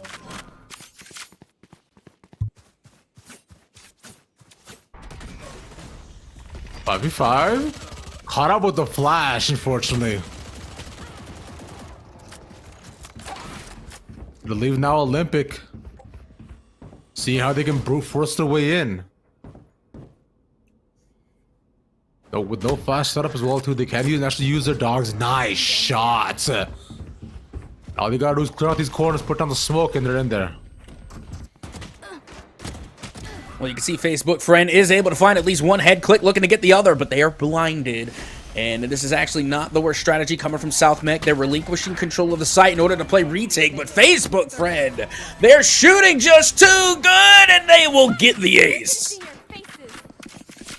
And that's how you poke somebody on Facebook. Just like that. Taking all 5 out in beautiful succession. And leaving now Olympic to plan for the strategies going forward. No, they just took a pause for a moment so that way they can all revel in that ace that Facebook Friend just got.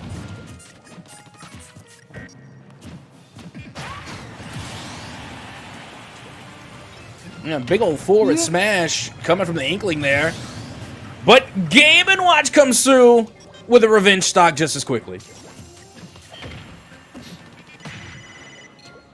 As first, but Game & Watch, like you're saying, it's on the outside, 1 up. All looking for right now is the close, but he legit changes color with how much paint is on him. Which, in it, honestly, it's so flawlessly. It's kind of cool looking. It really is, and right now you can see we're headed back to center stage, nearly even there, but again, it's going to be Inkling applying the paint in order to increase maximum damage. Game & Watch now comes out with the chair. It does connect, but still not a lot of damage going either way. Still looking around for the end off, though, as the Inkling does get juggled. Should be, though, near the end of the series for at least for Inkling. As it doesn't matter, the Game & Watch gets a nice little 1-2 hit with a hammer. But he's doing a good job recovering the paints. But still needs to cover Game & Watch in a lot more than just the small tie-dye bits that are on there. And out goes the paint bomb, but they're able to avoid it. And they are just throwing away this paint bomb, but Game & Watch at the same time is giving Inkling a lot of time to recover all of that ink and just add it back to their arsenal. As once again, you can see Game & Watch is going to fall. But no, it's a nice little up smash there in order to create some room. But Game & Watch still not looking too good. Yeah, that's wild that Game & Watch wasn't able to find a single hit in. And as soon as they did that closed it off. Yes, the revenge stock was for real coming from Game & Watch, but now we are back and underway here in round 16 on Fracture between Olympic and South Mech.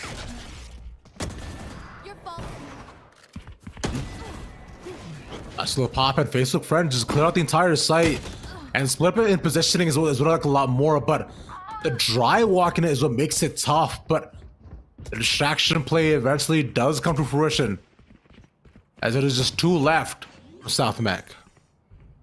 And that was actually a really good swing coming from Olympic as well, just being able to once again do the old bait and switch, make them think we're going B, but really we're heading towards A. And now you can see Ryan down low, right over here by Ropes, trying to get this easy peek here on Arate. So he's away from the flash. Like you're saying, it connects, leaving only the breach left. Olympic looking to go up to 11, closing things out. Expeditious fashion. Nice shot. But that should be all they have in store for South Mac. Yeah, it definitely does seem that way. As you can see, all of Olympic are now heading towards the hills, trying to avoid the bomb in the blast radius, and they narrowly do. Also looking for this cheeky exit frag, but I don't think they're going to get it. Maybe not. But what matters right now is that South Mac needs something that's more than an exit frag. Any hopes and dreams and at least 6 more rounds. At least 6 more rounds. Bare minimum. Yeah. But you know, but with the way the econ is, it might not happen because they got light shields and a bit of a potluck buy, unfortunately. Yeah, it's not looking too good as we get the next round underway, and you can see Popquas gonna be making their way over towards B main. Nice little RGB switchblade, just for the funsies. And already you can see the utility coming out in a major way. Nice concussion does land his Facebook friend. All this while has been the lone player on this A site, and the A is completely empty. Blocking sight. Blocking sight. Facebook friend with a similar play trying to set up the fake. With nobody found, they'll just traverse around and look to make noise on A. They draw rotations over with 4 people, but Olympic are also already here. Oh my god. Yeah, Facebook friend definitely putting on here. Nice split push coming from Olympic in order to, once again, do a little bit of a bait and switch there, luring them over towards B and then sending the lone jet to A to make sure the coast was clear, and then bring in the full rotation as Popquas comes through with a major flank, but not much coming of it. As Facebook friend left on side, left to clean up with the rest of the members there. As South Mac currently left on the outside towards spawn. One enemy remaining. And it'll leave them, without an ace, unfortunately. No ace, but they do get match point.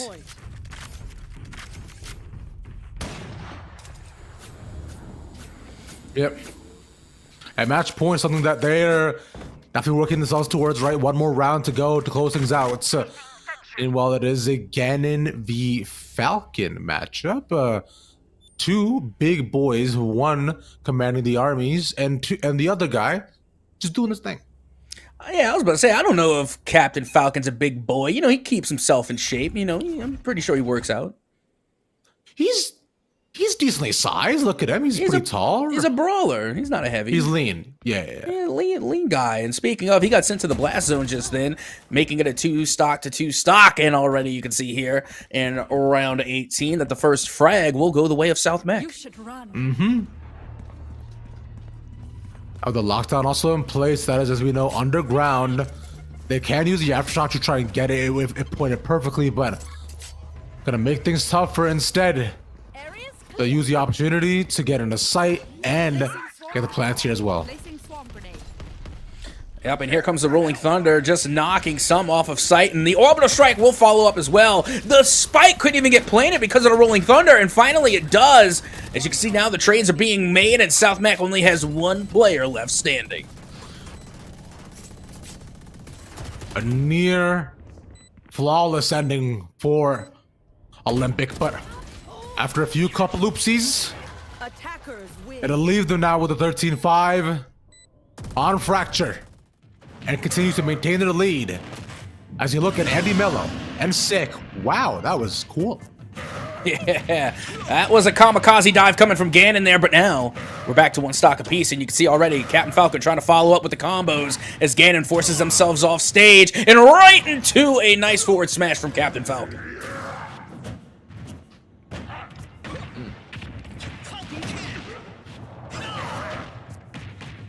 The drop kick doesn't necessarily work out, but Gaddis takes a ton of damage right off the rip. And he's just a little bit taller, but you have seen Gaddis look for the charge up. No, nice shot there, but can't convert on any of the swords. Yeah, and right now we're seeing Ganon play very conservative, using a lot of guards, and this is an opportunity for that down throw, but there was no follow-up with the up B. Andy Mello missing out on a pretty good opportunity there as they do get caught with the sword.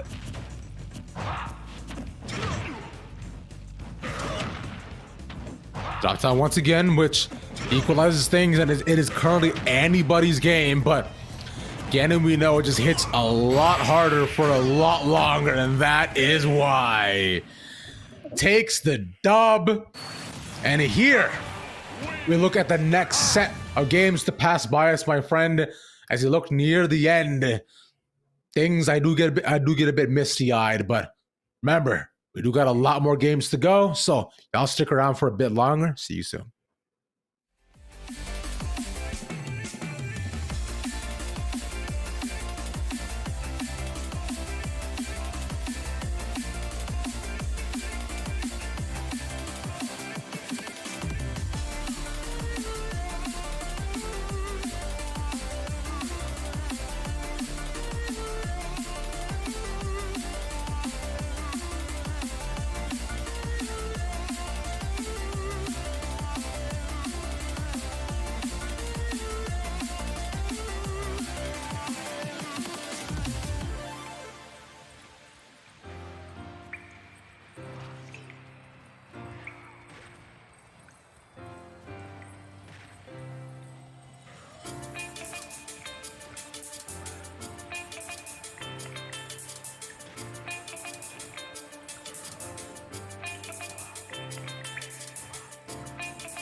And bada bing, bada boom. We're back as we enter the room. Ravish, Captain Ahsoka. We have, of course, more Valorant and Smash games for you all. So let's just go hop right into it, shall we? To experience what we have as we got a fresh new game. We're going on to Benign. Bind. And you know what? We got some fresh faces too. Yeah, we got some fresh faces as well as a fresh map. We have a Philippa Berry versus Hopewell. You have said this since week 1. And you haven't stopped. Why would I? It's the last week. I'm not going to just stop now. Philippa Berry. See, it's contagious. We got Chicken Sandwich, Fire Fang, a Lost, a Davey, double Sentinel on Bind, Collie, Goose, Neo, Gray, Poachy. I missed one. Fade. No, what about Collie? I mean, it's a Fade pick, but their name is Collie. You're right. I did say Collie though. Oh, you did? Oh, so you're talking about Fade on the Brimstone. I was talking about Fade on the. I was talking about the Brimstone named Fade. Okay, because there's a Fade on the other side, but Collie's playing Fade, so this Fade v Fade. It's confusing. It is. But regardless, you're looking at a double Sentinel composition with a KJ. I'm digging it. And also with a Sage. I'm not sure how I like Sage on Bind. Partnered with a KJ. That's got me a little iffy. Meanwhile, you're looking at the other side, and they're not bringing any Sentinels. They're going a double Initiator, and they're going double Controller. That's interesting. Fascinating indeed, my friend. Yeah, the Breach pick, I think, is it's pretty solid. I'm a big fan of Breach on Bind. But you're also not leaving your info to your Fade as well, too, which just the Breach Fade combo is a classic. And your Jet picking not Erase on Bind is crazy, especially when you're attacking first, but I'll leave it up to them. But where's your support, though? Also true. Where are another bunch of things? As I believe Lost some questions for what's happening. But hey, either way, we'll leave it up to Philippa Berry and Hopewell to take us in to another fun game on Behind. Oh my god. And you telling me my jokes are lame. Come on, dude. Come on now, dude. It's not a joke. This is who I am, Mom. Okay, fair enough. It's not a phase. One thing I do like about the composition coming from Philippa Berry is that they're bringing double heals. You know, if you're going to bring one healer, might as well bring two. As you can see, they have the Sky pick for their Initiator, as well as Sage. So again, they're going to be able to heal quite a bit. But the question is, are they going to be able to stand on their 2 feet long enough to even get those heals? Because again, they only are bringing that one duelist with only one Initiator, where on the other side, they have 2 Initiators and 2 controllers. So they are about to get smoked to the high heavens.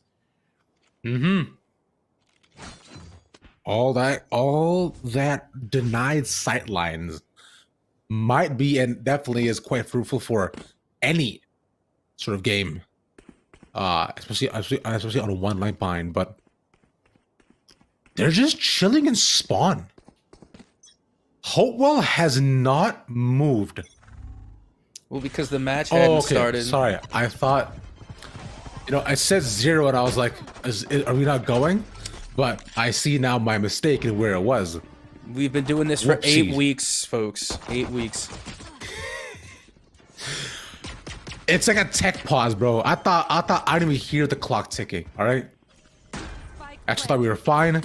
Either way, 3v3 on site. Fade is alive, but so is Fade. Fade takes out the other Fade, and now it's just Fade left. Who gets faded? That was amazing from start to finish. Truly, just love that for Philippa Berry. Keep in mind, Philippa Berry doesn't have the best record right now, if I'm not mistaken. They are currently without their first win still. So this could be it. This could be their first win. Yeah.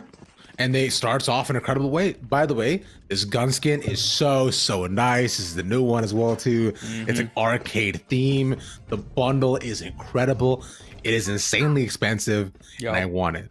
I want it too, but I ain't got it like that. You know what I'm saying? Like I do not, bro. I'm not dropping 111. 111 plus, dude. The melee weapon by itself in that bundle is $53. Yep, couldn't be me, bro. I think I spent like $50 in total on this game. I think I've spent 30. I've bought 3 battle passes for a total of $30. That's cool. I've gotten the infantry bundle, which was like $10, and then a couple of prime skins, and yeah. Oh, and Reaver. That's about it. Well, here Just we the go. Reaver Vandal. Yeah. I mean, Yeah, I don't blame you. The entire Reaver bundle was nice. I honestly contemplated buying the Xeno Hunter bundle. It was a contemplation. I contemplated it, but I never did. I never did go with the buy because my cheapness outweighs my fanboyishness. Understandable. Well, let's contemplate how this round might go. As the flash connection towards the back of the site, Davey gets one. And the reflash to try to allow him to reposition. The dog squeeze another by elbow. Is down to just one person left from Hopewell. Bonus very much in favor of Philip Berry. I thought the bonus round was the third round. Well, actually, you know what? Well, you know what? It is the third round because it goes pistol, anti-eco, bonus. I misspoke.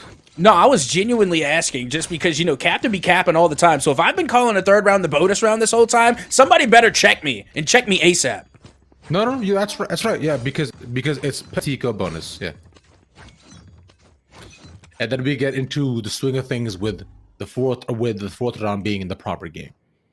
Also, I got to draw attention to that fight over there that was happening in Smash. You had Joker versus Cloud. That right there is going to be a doozy. Yep. Like, if we didn't have, great Valorant to watch, I would say we go watch that fight just for that fight. But regardless, we got Philip O'Berry heading into round 3 against Hopewell, who is still looking to get their first round win in Bind. But with that being said, right now, the power of the skins are with Hopewell. They do have those arcade skins. And remember, skins get wins. That's true. They do indeed. Right now, the wins going in the favor of Philip O'Berry naturally, as we are seeing. A win here could be huge, letting them a possible 4-0 start. The Bucky around the corner. He goes for the swing and nails the shots. As he 2 on the outside, all center around the spike. And Orbital Strike here would have gone crazy. A bold push up past the flash, but it's Davey to come out and clean up the rest with just the Viper left. Inside the smoke, takes one and a 1v2 to the left. Has snake bites as well, so they can't play post plants. But I think from here, you definitely do want to just try to take it. Sees the Sage too, and is cornered inside of lamps. No one's tapped the spike just yet, as it is still in the hands of the Viper. All they gotta do is just play time. He can just TP it. There we go. Does exactly that as they'll rotate. Yeah, and at least at this point, you are going to be getting those extra credits with the spike plant. You get the monies just for planting the spike. So again, good on Hopewell for being able to rotate back around and by bare minimum, getting not only an opportunity to play this 1v2 retake, but to also get an extra bit of money. But they will be gunned down, and Philip O'Berry will be taking the bonus round as they go up 3-0 over Hopewell. Tough calls there too, where you saw the opportunity and also the lineup did as well, but the reaction time, unfortunately, was not there. And now Philip O'Berry forced Hopewell onto a save once again. And we saw how the previous saves did go for Philip, right? It was immaculate. They got a flawless each time. And the Eco as well should lend towards that. We'll see what Hopewell does, though. They didn't want to play quite hyper-aggressive, and as the current standing that's currently there, I think they might be centered around the A site as we get a timeout. Yeah, and also while we were off screen, we got to see Joker take a win over Cloud in a 1-stock v1 stock. And literally, right when they were rounding the corner to finish that last stock, Arson was activated, giving Joker the win there towards the end. But now let's check in on Palisades versus West Charlotte, also on Bind. As you can see, this is a 4v5, but just the fact that Palisades have made it so close with the person down is incredible.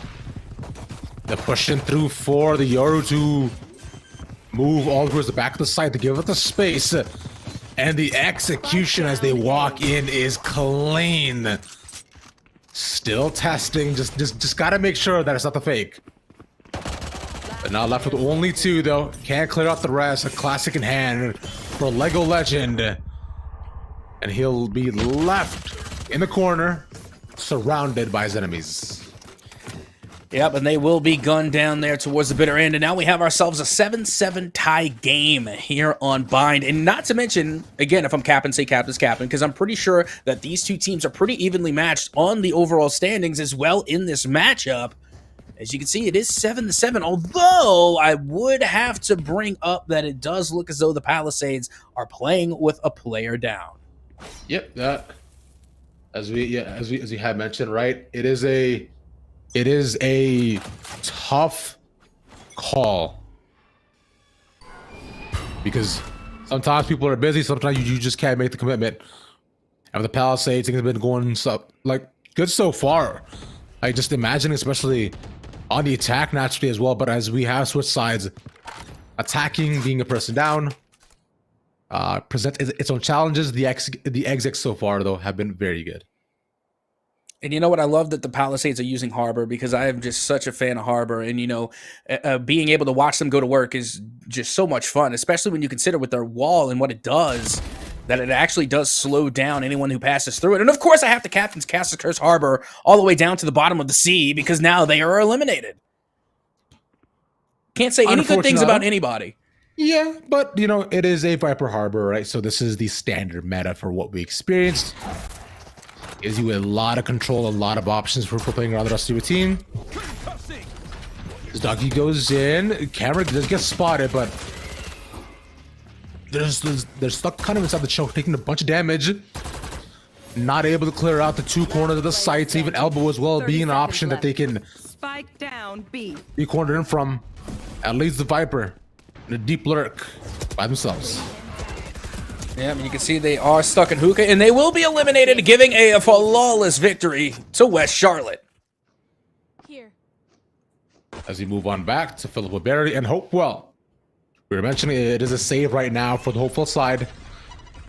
See what they can accomplish. Nade early, but Lost being so far up takes that in kind. And two once again with the nade consecutively, pushing them farther and farther back. Yep, and so far so good for Philippa Berry. They're currently sitting 3-0 in the lead, able to find yet another elimination. Out comes the showstopper for a little extra spice, but not going to connect. All of Hopewell have already tried to rotate back around, but this looks as though it is a saved round for Hopewell, as they did go down in the bonus, so no big surprises here, really. They're just jumping around. He gets one. 30 seconds left. That should be the end of that, though, for Hopewell. A spray through, and we'll see what Pochi manages to do. That's one taken for him. Can Pochi get more? That was a 1v3. He has no time. But maybe he just somehow eliminates all of them within a matter of seconds. It's possible. I mean, not even so much going for, you know, the win or for the elims, but, you know, they're playing a little bit of econ there. They're able to get a couple exit frags. They get the spike planted. So not only did they deny Philippa Berry a little bit of credits there, but they got some of their own, all the while costing Philippa Berry at least 2 rebuys going into round 5. As you look at the Joker versus Waluigi matchup that's currently happening, it's continues to still be maintaining a pretty even stance. The two of them, 2 stacks. No, they know full and well that's Purple Mario. They're just being a smart aleck. Yeah. As producer Dap mentioned that it is not Waluigi, it's Purple Mario. Producer Dap, I know. You see what a joke is that when you present something with facetiousness or without claws to catch people off guard, and then more. Yeah, it's fine. The thing is that it's a running meme in the Smash community that the Nintendo devs constantly deny a fan-favorited pick of Waluigi. Like, it is demanded universally by the Smash community, and Nintendo says, too bad. Yeah. And we get a Purple Mario skin. That's what you get. And we do have 149 characters. I don't know why we didn't end up at 150. I'm hoping that maybe they put in, like, Waluigi at the end for the 50th anniversary or something, just so we get an even number. Nice timing. But Lost is still inside the TP. I still want either Spyro or Crash Bandicoot. Give me like Spyro with somewhat of a Yoshi build, like somewhat of like a like a Yoshi combat input, whatever the proper terminology is. Button mapping. That was it. That was what I was thinking of. Give me Spyro with a Yoshi button map. Oh. I am just... Because you seem to be a lot more invested in this, I will just simply agree with your take. But Philippa Berry is right now facing a 3v4. Full buys across the board for Hopewell. Remember, they are stuck in that ping pong economy. So lost rate might just mean it all. Seeing one, but a double peek will cost them that. Clearing out one another. They know that both towards the back of elbow. Continue to shoot as the orbital strike will leave them to rotate all the way around. He's just gonna defuse while the Brimstone watches. Yeah, it was pretty painful, but at the end of the day, what can you do? And Philippa Berry now go up 5-0 as we do get a brief glimpse again of our 4v5 matchup there, as it does look as though the spike does get planted. And it is going to be a 4v4. Nope, never mind. Making a 4v3 retake over there on that map. Close calls though. Like you're saying, now all the way down to a 4v2. Now two people can't actually hold this too, but it's gonna have to come down to just delaying for the spike and unbind. You're just playing off sight and based on sight lines. That showers, and the other person was by U-Haul, and being cornered in showers isn't ideal as they can just rush down to you. They see no one, and the transfer works. They almost clutch that actually too. Oh my god! And we're just barely enough time. Oh, that 1 second might have actually cost them. Well, we're heading back now to Philippa Berry versus Hopewell. Was Hopewell still looking to get their first round point of the series here on Bind. As you can see, the Molly does go out, and Gray able to get not one but two with the Blade Storm. And now only two remain for Philippa Berry, but a good answer back coming from Fade, able to find one. And now it is a 3v2. They go to push onto B, and they make their way on site. The Blade Storm having a massive effect, but with no orbital strike this time for Brimstone, I think this may be finally where Hopewell get their chance. And there we go. Bochi to take it. A 5-1 lead as we listen in.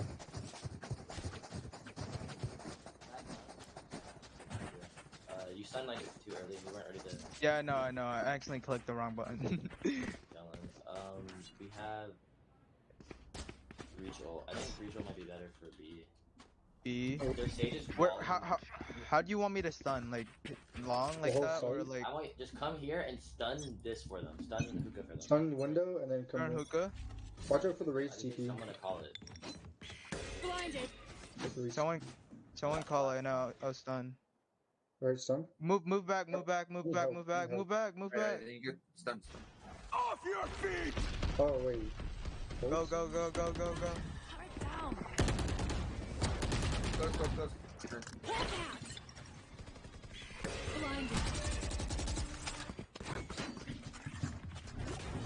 I can't see. My bad, plan.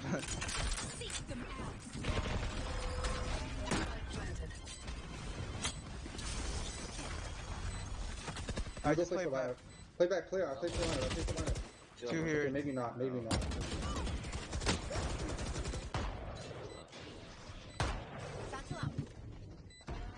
Last player standing. Wow, holy. My ult is ready. What? What? No, that's not even crazy. That is luck.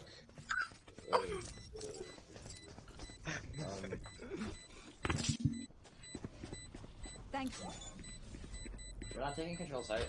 I will not die. Like we got the bomb down and then we like all ran back here. Like I'm trying to take control elbow, but I'm not.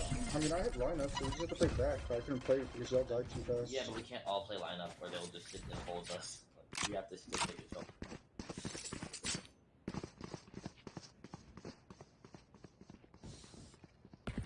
He took that so handily. Like you said, just the fact that he even got that shot, just spraying through, is impressive. And it leaves the 5-round lead consistently in their favor. POB doing it big. Absolutely, but at the same time, the Fade was already pretty damaged, if I'm not mistaken. So, all it's going to take is that one shot from the Guardian, to the chest. It's a pretty high-powered weapon, so if you can just get that one shot off, then you'll be okay. But still, nothing wrong with getting a couple of style points there for the race from POB, as we are headed now into round 8 here on Bind.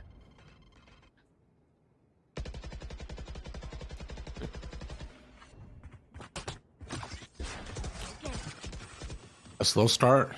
Well, once again. A similar spread from what we experienced previously. The 4-1 split between Showers and a main. SB just does not seem to be a priority for them at all. Showstopper out a little bit earlier, but does do a job of slowing them down. There comes in the shower push. They seem to walk in. They get U-Haul control. At POB. Got to give it up. Yeah, that they do. As you can see, the spike will be planted. And now they go over towards Lamps. This is going to be somewhat of a play here from Philip O'Berry. As you can see, the KJ ult was there, lockdown. They thought about it, but no, they're going to hold on to it for the time being. Their Brimstone is damaged as well, so might as well be a 1v3, but hold on. It's going to be a 2v2. The judge comes out in a major way. And now it will be a 2v1. All players extremely hurt as finally it will be Hopewell to take their second round win here on Bind. I think the lockdown play was definitely the correct play there too, because you also shut down the possibility for the judge playing close corners. You clear the entire site. And also get enough time to put your own smokes down as well and be able to come in for a retake, which I find on that setup would have been decently easy. But barely though. They decide they want to save it for the next rounds. It's 6-2 currently. Only a couple more left in the half. But they do have to save going into this one. And this is actually for the first time that Hopewell has the advantage in terms of economy over Philip O'Berry. Let's see what they could do with it. We've already seen one thrifty round here today. I would not be surprised if we see another. But Hopewell now going to have to hold up strong against POB. He is marked in the corner, but the fact that nobody decided to push against him, but he just gets stuck and waiting for things to run out. The Viper's Pit naturally will lend towards the entire side being in the control. And this can come down to just timing it. Yep, there we go. A smoke out, but lost. Getting 2 in, and they save the lockdown for this. Viper is now gone. Davey moved his way through. No one aware of their position. And it lends them to a save round win. That is a huge thrifty round coming from Philip O'Berry. It didn't give them the thrifty, but it definitely might as well should have. But with that, let's hear the reactions coming from the players on this listen in. Let's see. Yeah, no, they can do a full buy here. And they have Fatals and Astral. They're definitely going to commit. Freehold, I can buy you. Alright, I'm gonna do another brain dead play. It's gonna work out. Alright, I'm gonna flash long again.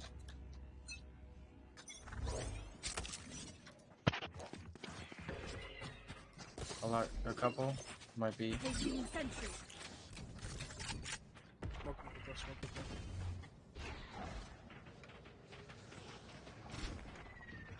Fate is hookah. Viper's deep. Viper's deep. We'll just wait. Nice.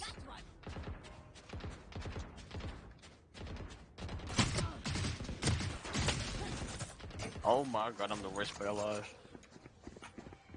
I'm gonna wait, they're probably gonna rotate back. Hold on. Let's not play aggressive.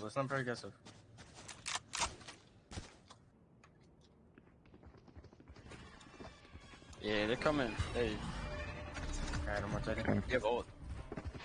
Open up the sky. Nice. Spike down. We didn't kill bomb. They did. They TP'd? They haven't TP'd yet. Oh. Copy. Bomb is box. 30 seconds. One's U-Haul. And one's like far. They took TP. They took TP. Jet's probably gonna be out already. Could be close. Blinded. 10 seconds left.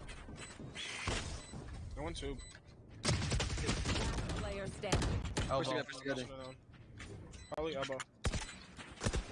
Elbow. 3, 2, 1, swing you. Player standing. Nice. Work. I thought they planted in tube. That's my bad. Team A. Now this Yeah, is that's a fine. You see that?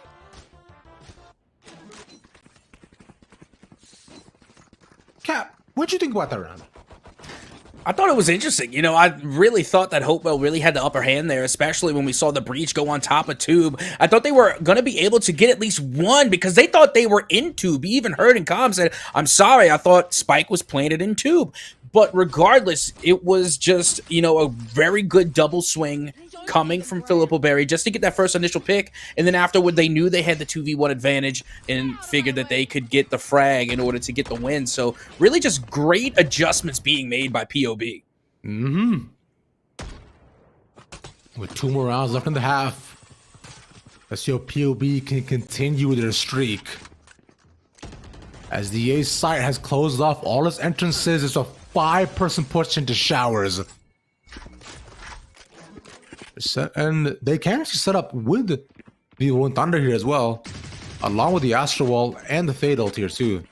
So a lot of options available for Hopewell. And you can see that Ice Wall already set up through showers, even though they did make an opening, a very small opening. Out goes the bird, gets the scene here. They still have plenty of time to try and rotate if need be, but it looks like they're going to try and stick to this A site push. Oh, Bladestorm immediately knocks out of commission, making it 5v4. This swing works out though, but the double there by U-Haul. Meanwhile, by showers, the rest of the team is being taken out with all high-low angles, and the Lone Thunder works out in their favor. They get pretty much everybody there on site, and Hopewell stuck in a 1v3. We're gonna deny the plant to see one in the corner. Lockdown still a ways away. A lot of time available, just throwing util at them. And at this point, you really just want to try and look for some exit frags. Worst case scenario, maybe save the Vandal, just, you know, like maybe. But regardless, it is going to be nearly an impossible retake here. As you can see, the concussion does go out, doesn't land. Tries to get the spray through the box, but no, it will be Pochi to get the final elimination. Responsible for 3 there in that round. I think that showers push initially, they were far too distracted on one end, and so they decided to just, you know, move it. And they decided to move all their efforts to looking down short, but showers just completely dogged them. And as of right now, we're looking at OT for Palisades in West Charlotte. Yeah, that we are, and big kudos to Palisades just for making it this far. 25 rounds in, Palisades operating with a player down and still managing to take West Charlotte to the ringer. I'll find you. Yeah, incredible how far they pushed it forward, especially with the back and forth that we saw. Both these sides, Legend gets 2 off the rip. Makes it even. And now you can see West Charlotte do force their way on to the B site and they get Spike planted, but how will the Palisades try and approach this retake considering that they're going in with a double initiator and only a Harbor remaining for their side? But they do find one pick, they get the trade, and now Wizard is blocked by the tidal wave, and that was a great wave coming from Harbor. But you do see Wizard has an advantage of health over the 2. That Cove, great block and a great swing coming from Viet to get the final elimination and the go-ahead round win in OT. The Palisades could actually do this. The start off there was wild, especially with them getting to, because that's what you want to do, right? Because by getting 2 there as well, you put things on a better scale for you. Like a free pickoff is incredible. And now here, they have a chance to win a 4v5. And then not just a 4v5, but also look at it. They're going double initiator, double controller, so they have no sentinels and they have no duelists. A 4v5 with all that and more. And I just got to point out in that Smash match, we got to see one of my favorite rematches of all time, Sora versus Sephiroth. Hell yeah. Any Kingdom Hearts fans out there in the chat, you know what I'm talking about. Yes, sir. That is massive lore right there, in fact. Palisades, though, to enter in, to get the plants on by neutral. West Charlotte, no, if they play full retake, we added an advantage. U-Haul control in their favor. All of them around, cutting off the flank. Hector. But 2 for 1 in that 2v4 post plan is gonna make this much more complicated than it needs to be for the Palisades. So there's around waiting. Oh, a nice initial, but Hani's the only one that actually survives off of that. Flash for 1, there's defusing. It's a 1v1 at the point they can't possibly take this. Gonna try to get one more, but the defuse comes in. Had they just swung a split second earlier, they would have gotten the elimination, they would have gotten the win, but no. OT must go on as now we head into round 27. That would have been theirs. That round was theirs. Incredible efforts and showing by the Palisades. And now West Charlotte, do they come back from this? Right, they managed to make it even, but can they continue? I don't know, but watching this Sora Sephiroth battle, y'all making me want to go download Kingdom Hearts again. Like I need to replay this battle because Sora versus Sephiroth was one of the hardest boss battles in Kingdom Hearts, and it's a secret boss. You know, it's not part of like the story. You get to it after you beat the story, and it is just epic. It is actually epic. So yeah, I'm definitely in a mood right now between Sora and Sephiroth. You know, I never played Kingdom Hearts. Understandable. You know, it's not everybody's cup of tea, but it's got me geeking out right here. That's the thing with Kingdom Hearts is that, you know, it does not have like I don't want to say it has the largest fan base. It doesn't. But, you know, every fan that is a fan is a fanatic. Well, there's many games like that for sure, but Palisades now 3-4 going out. And without a spike in their hands, West Charlotte is left. Spike down. Oh my gosh. Let's just take another round. Yeah, they have this in the bag. You see, they're employing that Master Splinter defense, which is the rattiest defense you can play, but when you're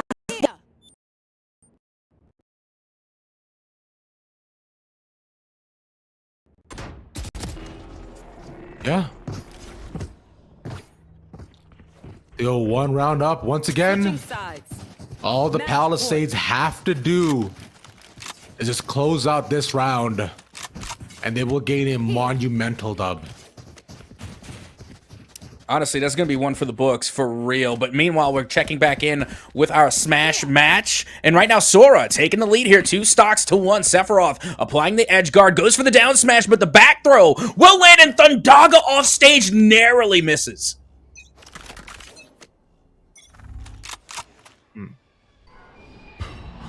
It's funny because I get a lot of negativity because I miss a lot of terminology in Smash, but you'll never catch me slipping on a Sora terminology. It's not gonna happen. That's valid. That's fine. I feel like a lot of Smash casting uses terminology, all right? Because you're like, you know, fair, dare, air, right? It's just like you just gotta know which move is what, and then what does what, and what thing looks like what. That's it. Call it a tilt, call it a this, call it a that. Either way. Nah, makes sense. Inside the code we go. You think that, but the Smash Twitch chat is ruthless. Let you know right now, they roasted me. I'm talking about like well done roasted. Understandable. Leaving Beans to be the one in the clutch. As they put up the wall, he's on the outside. Do they have enough time to do this is the question. It's the new snake bite. Sees Hector, and the flash connects with him playing bodyguard. And Palisades nearly still won that. And we're continuing on in this OT. We're heading now into round 29. We're gonna. I can honestly see this one going past 30 rounds. I mean, we're right there on the cusp. All Palisades have to do is win one more round, and then we got it bare minimum 30.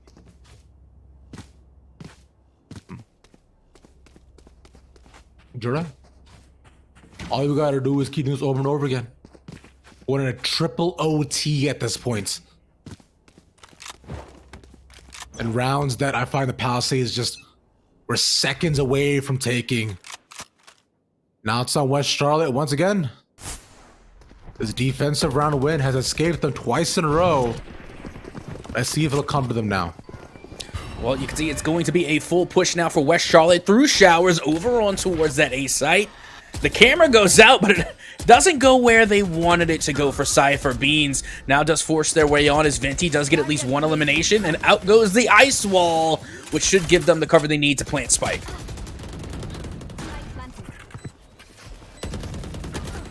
3v3, check the back of the site. They double up on the swings. And Beans is around, catches one.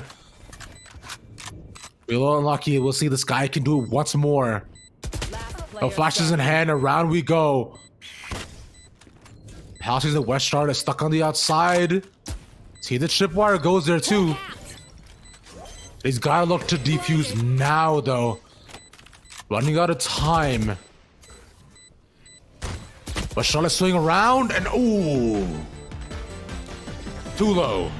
You see how they brought the shorty out first. They were thinking about going with the shorty, but at the same time, you don't know whether a Cypher is close towards the door, if they're all the way back in showers. So they had to go with the Phantom play on that one, and they nearly were able to get that head click and get the final elimination. But just a tough take there for the Palisades, as now they are the ones who are going to be on their back foot as West Charlotte goes on to match point.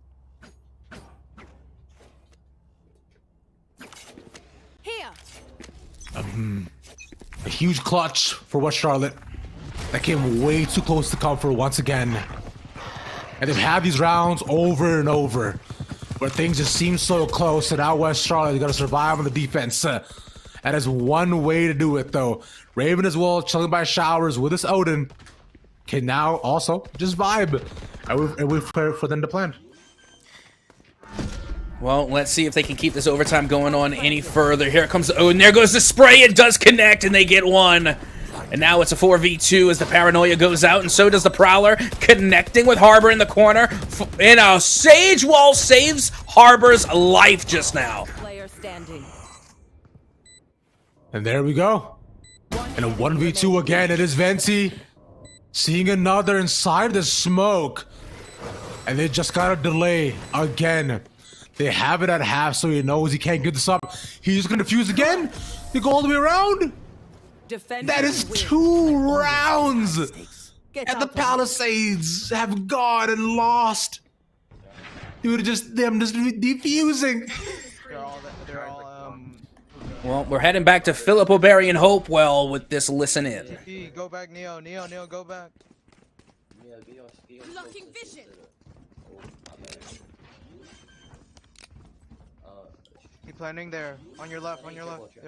No. Behind the wall. Planted. Yeah, just need to push up with them. Oh, contest for Matt. Just chill. We got flank. One in range. Pull him. One down.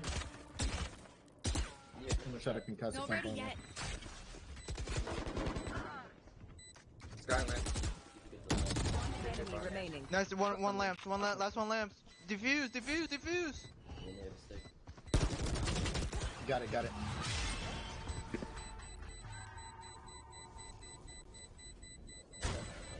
I got a gun.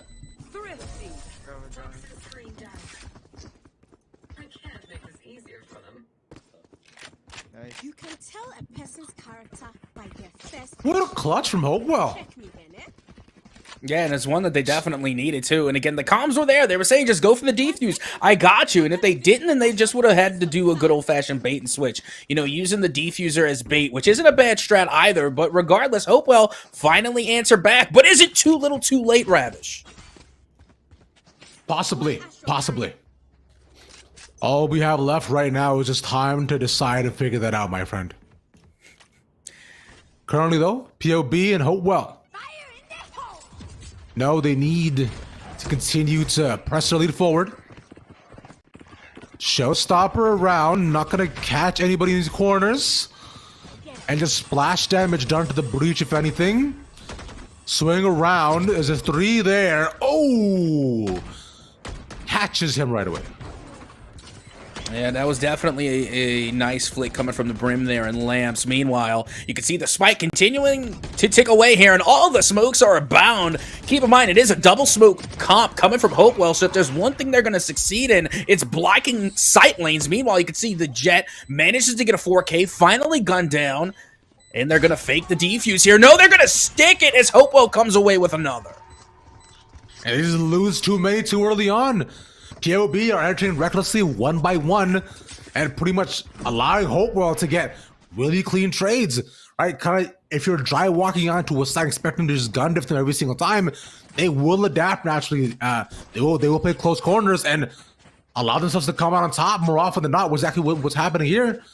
So we're seeing if POB can, you know, fix that naturally and how they adapt to this. Also checking in with our Cloud and Ganon matchup, but meanwhile, let's get ready to head into another listen in between Philip O'Barry and Hopewell.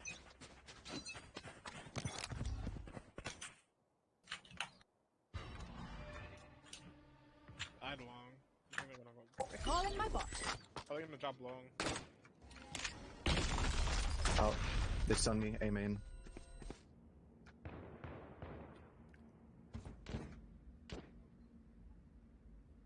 If you can get bomb fade. Concealment.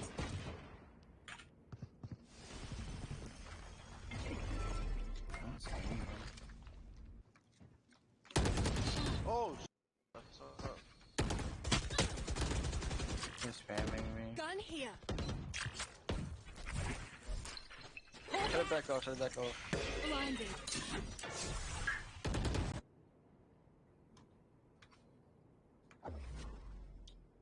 If I'm gonna play aggressive, just wait for them to come up.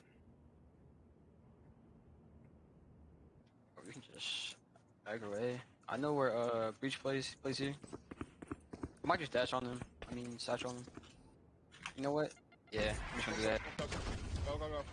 30 seconds left. There's a gun. One backside, backside, backside, backside. You have you? You have you? There you go, heal. Thanks. I'm putting an alarm backside. Flashing backside. Flank. I have ult. Bring them down. I'm gonna pop it. I've got your trail.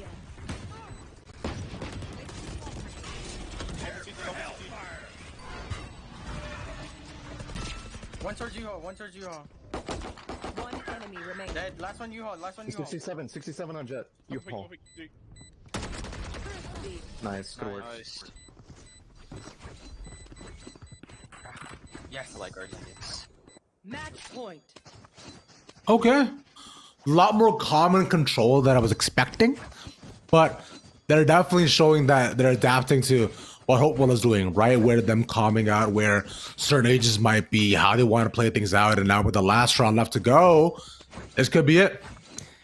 Honestly, I don't see why it wouldn't be, because being able to get a thrifty round, that's somewhat of a pop-off moment.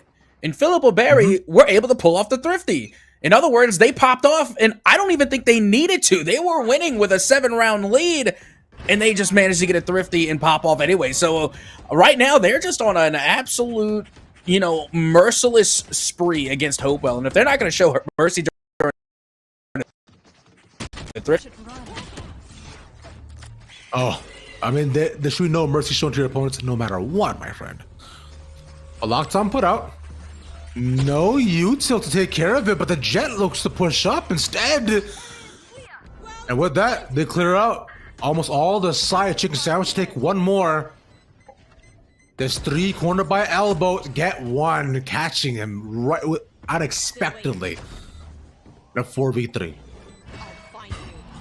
Yep, now out goes the Haunt. Haunt does get destroyed, having to send out some of that utility just to create an opening here. Hopewell not looking too good as that Cosmic Divide is creating such a huge problem, and now only one player remains for Hopewell. POB just one elimination away from taking the round here on Bind, and they get it. Philip O'Barry will take the win 13-5 over Hopewell. Yes, sir, they do, as we look towards our Smash game with Sephiroth down to just 1 stock. But remember, Sephiroth is a very light boy. He's been doing his cardio, but that sword hits heavy. Yeah, that it does, but I mean, already 87% damage done to them by Ganon on their last stock, so it really shouldn't take much from Ganon in order to get that final stock elimination, and there you have it. Phoenix will take the dub over Sephiroth. Indeed, he will, as we look towards our final set of the day of games past this as well. As we close things out, my eyes keep continuing to get watery, so y'all stick around. We'll be back in a bit.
Homies, as we head towards our final set of the day, we've got some Valorant, we've got Smash, we've got Rav, we got Cap.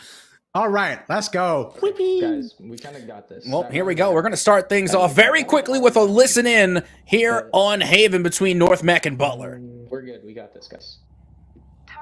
Okay, Jet, just smoke the defuser, okay? Like, not some... Well, actually, no. Your smokes are good. I take that back. We got contact. Well, I mean, we got one. We got a rain of flash. Don't rotate. Short. Joining short.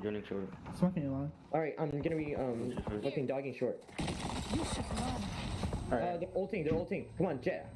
If you guys get on the outside, Let's go. Let's leave. Get out. Pushing side. Just make sure to watch. Outside, planning. Yeah, they're planning now. Alright, guys, don't peek. Someone's graffiti. Don't peek. I'm gonna wait for my flash. I'm playing drone. Recon. Right. Sova, we need a recon. Don't. Okay. Now, 3, 2, Okay, one graffiti, one hell. Oh. flashing again. One's hell. Flash. KJ short. Hell. Guys, we need to help. Come on, let's go. 140 reach.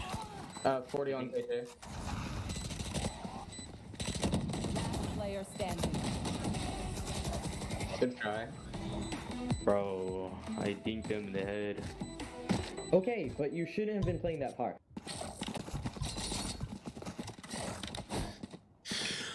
Seems like things are not all rainbow lollipops over on the North Mech side. Currently Sky trying IGL, and the teams, they're may not be responding to all that. But hey, Butler on the other end, though, as we know, our top squad, vibing. Yeah, it does seem that way. You could definitely tell who the IGL is over there on the side of North Mech. And again, there's a lot of comms, going on over there, and you got to talk it up with your squad in order to get a good presence, or just a good round. Got to talk it up. Yep, for sure. By the way, Rams, clean sight line, takes two-handedly out of the open, leaving North Mech once again on the outside. We'll see if Jet can possibly trying to get one more. They know where the rest are. This is rushing at them, but that's one for the Jet, and he got his. He got two, in fact. So an impressive play. Yeah, you can't really be mad at the Jet on that one. They did try. They were able to take out the Blade Storm, get two, and then finally will be gunned down. But with that being said, Butler and going to enjoy a 6-round lead over North Mech now. On the other end for Smash, that we do have Hero versus Hero, a mirror matchup I haven't seen too commonly, but I'm not even too sure what Hero realistically does either way.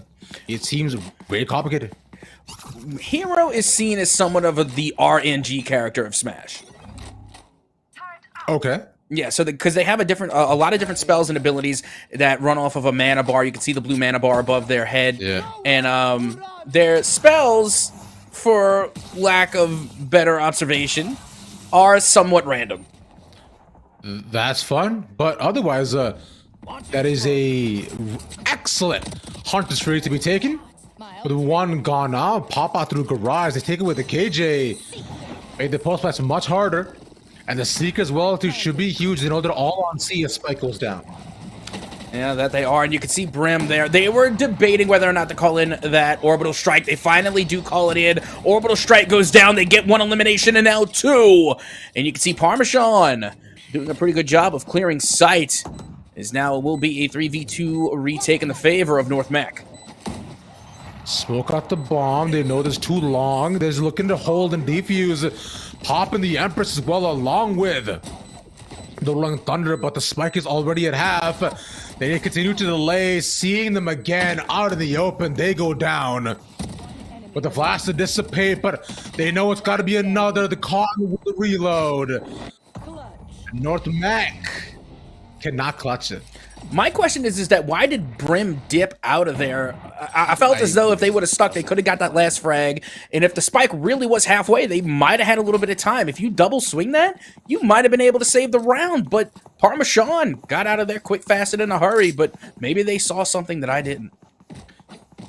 Maybe, my friend. The questions that I also had myself, but Hey, Butler though, this is why these guys are top dogs and have been for so long.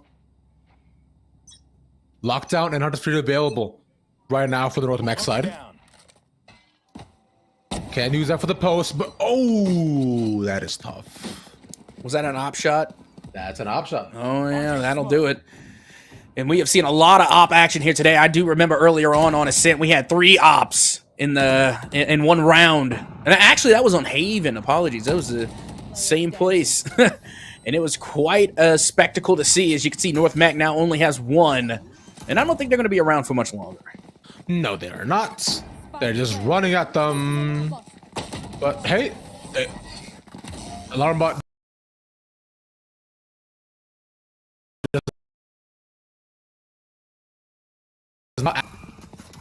Okay, yeah. Seems though we had a small intermission. That was a really good round, guys. But yeah, as we listen in. This is very good. Very good. That's honestly like, good rounds can't teach. So good round Rams. I like that. Nice shots. Yeah, nice shot for him. Waiting for this. We can away. You guys want to away? Down? Yeah, I'll dart back to it. They've stole it, but it's okay. I'm actually a big fan of Christianity. What? What are we talking about? We playing Valorant, right? Yeah. Anyways, I think I think here, guys. Give me a second. Yeah. Damn. Oh, please. I get better drones. I'll still have drone contact. Playing right side. Alright. Don't play near my wall. They're gonna ult maybe. Wait, he smoked himself here. Wait, that real? He's gotta be there. I'm gonna aftershock it. No, it didn't work. Up there. I'm gonna flash you, sir. Alright, we're on. First. Yeah, we're good. Don't worry. Well, someone got detained? Oh, they're on like. Oh, yeah. I can't play him. They might be long. They might be long. Be careful. He'll be long on you guys. Yeah. Could be long. Bro, I swear to God. Hey, I was waiting for it. You're killing. I'll break you. Spike planted. I'm full blinded. I'm gonna flash. I got flashed. I'm never hopping again. I'm not gonna lie. I think I'm just like quitting the game. I'm gonna go try this. I'm gonna try this. Yeah, you can just push it 2v5, man. Kind of like. Wait for me. Get in there. Ooh, got mine. 40. Get in there. Wait, he doesn't expect this. He doesn't expect this. He doesn't expect this. He's out. Surely he doesn't run. Right. I think he's long. I know. Alright. I think we call it time. You actually have to nuke Venom?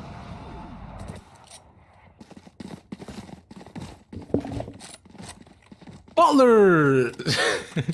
Their vibes seem much brighter there naturally. Whereas North Mech was insanely stressed, but these guys are chilling and they'll call a timeout. I gotta say, I relate to that Reyna so much because after they missed like one of their shots with the op, they said, yeah, I'm never opping again. I'm just gonna uninstall the game. I'm gonna retire now. And that's honestly how I feel after I hiccup like that very abruptly on stream. You know, I feel like, you know what, I'm just gonna uninstall casting now.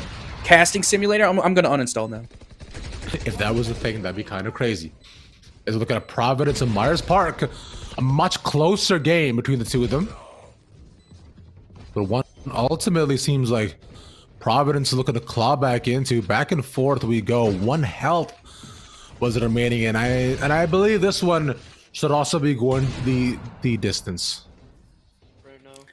Well, I mean, already we're seeing even more op action as we get ready to head into a listen in once again on Haven. I'm going AB, so I think I'm gonna go. Yeah. You'd help him get posted on the angle with your diesel. I only got one with that. No, don't do any util. Let me dry peek because they're just not gonna peek it. Well, he's gonna. What about his eye? Throw my eye. No, don't even eye. No, eye after I like dash away. Okay. Yeah, I think they come A because they've come A with KO twice. If you don't spot anyone, I'm not gonna throw the eye. Ooh, good Throwing the eye. Oh my god, I'm out. They TP'd heaven. TP'd heaven. Guaranteed? Yeah, guaranteed. Full commit. Hanzo waiting for you to come Watch upstairs out, and we'll go. Do you want me to flank? Someone needs to clear heaven. Not in. One of you guys need to fight me and Hans are gonna fight heaven, POA. I might go CT because I have my ult for retake. not Two mid, two mid, Oh, they two mid. left. Omen is definitely still heaven. Oh wait, Hansi left? I was gonna go. Just smoke on B. I think you're going B. There's someone still here. Omen left, went towards A. Or went towards sewers. I think they're gonna go like C. They're not in B, but their jet was. Yep, see. Wait for Kaz. Oh. They might still be B, not B. Wait for Kaz. I did some damage, I think. I wouldn't know. One of us Wait, has ult? mod. No, I wouldn't. Let's go for use your exit though. You can save. Yeah, play for exits. It's a good save. Find you. I like the odd save. Marked one. Only Garage. slight. Garage, bro. One's garage, one's garage. It's going site. Just back off.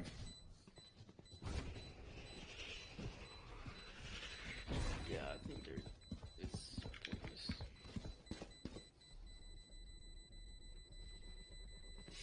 We can save. Yeah, they just faked us If I out. say we're fighting together there, we gotta fight together there. Nah, I got full flash and then Here. Here.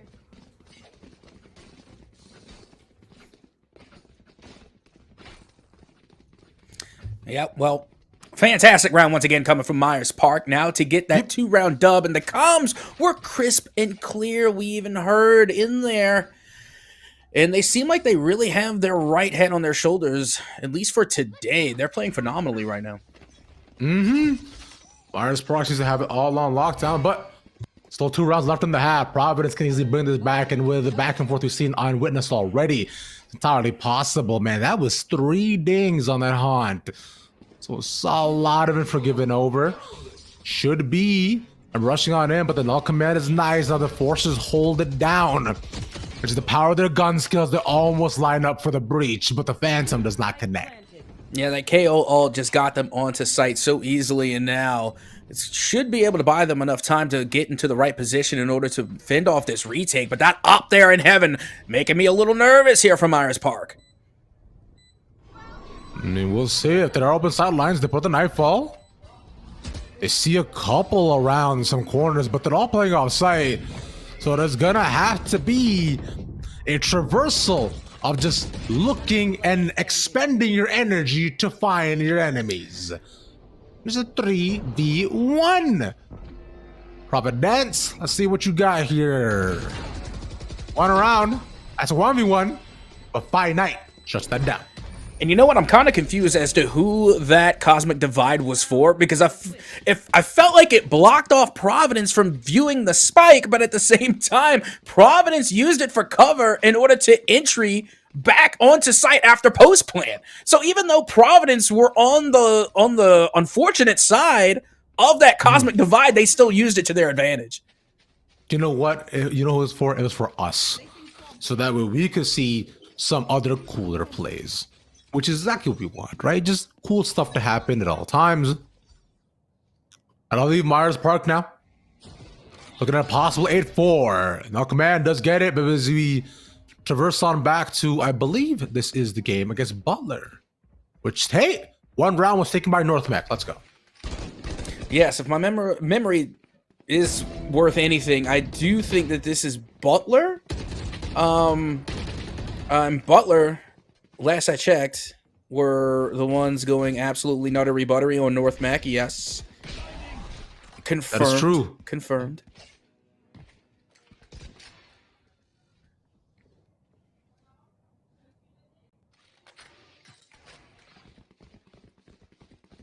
I mean, nutty buttery is a good term, but one of my many terminologies. I believe it's a chocolate as well. I don't think we actually have that in That's Canada. a nutter butter. It's a nutter butter. I know. Nuttery I don't buttery think we have it. is an adjective. Nutter butter is a noun. I just don't have that chocolate here though. You're not missing out on much. Look at the patience, the discipline coming from the Reyna and finds 3. The Reyna from Butler putting on for the team. What a play.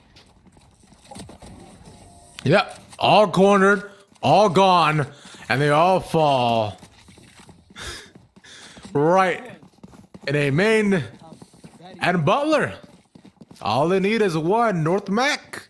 Take a timeout to collect their thoughts and hope they don't go down completely. And you know what? If that is a great time as any to remind, all the kids at home to always check your corners. Check your homework, check your homework, check your corners, and you'll be good to go.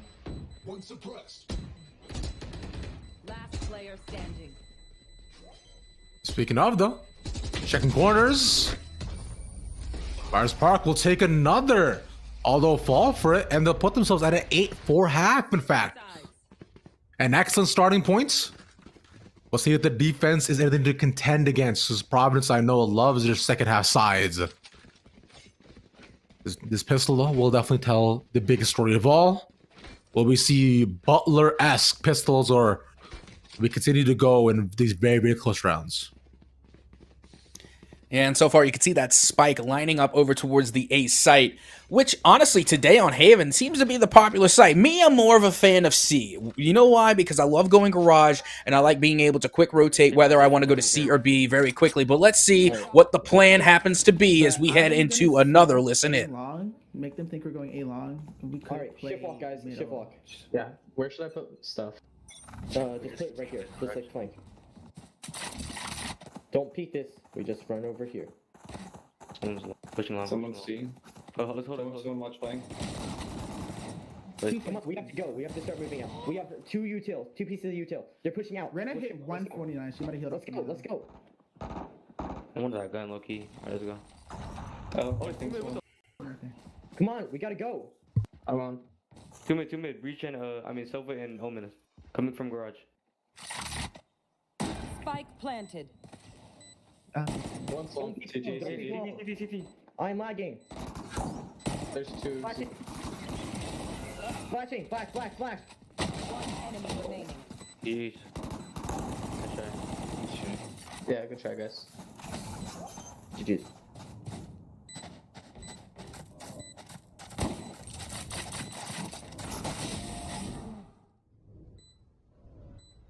My favorite call of that entire final round was, "I'm lagging." Duh. I mean, I could see it from a mile away. Anytime, I'm telling you, I lag all the time in Valorant. That's why, my rank is the way it is because it's the lag. I mean, clearly. Agreed. If my internet provider just simply gave me free fiber, I would be immortal. Minimum. But the push out, though, was both from the Omen. Hoping to maybe get one for the troubles. Like we were saying, a pistol round was essential for Providence to bring things back, and it looks to be an 8-6 themselves, only a 2-round differential remaining with the bonus, with the anti-eco at the currently presented with. And attacking anti-2 is quite nice because you can just look to rush on in and overpower the opponent's defense. And once again, you can see that spike setting up over towards A, and Myers Park is going to meet it with at least 3 players there waiting on the A site. They're just going to force their way through. KO does throw out the dagger, able to suppress at least 2. Not a bad start here, and a good call to cover A.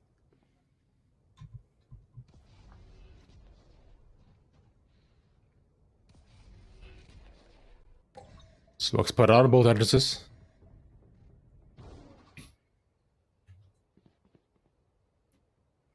Waiting around for the entry possibility. No from Myers Park, yet to rotate over. Providence. A split A push. Have yet to take the leap.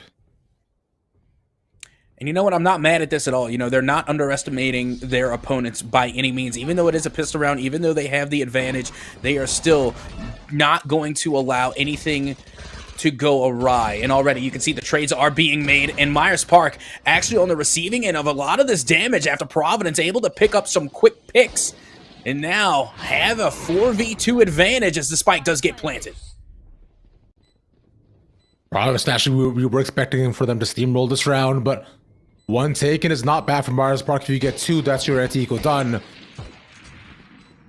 But I'll leave them hoping that perhaps they can trade, and currently that does not seem to be the case.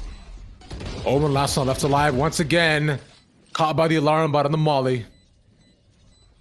Doesn't want to give with the alt point, but knows they gotta at least die to spike.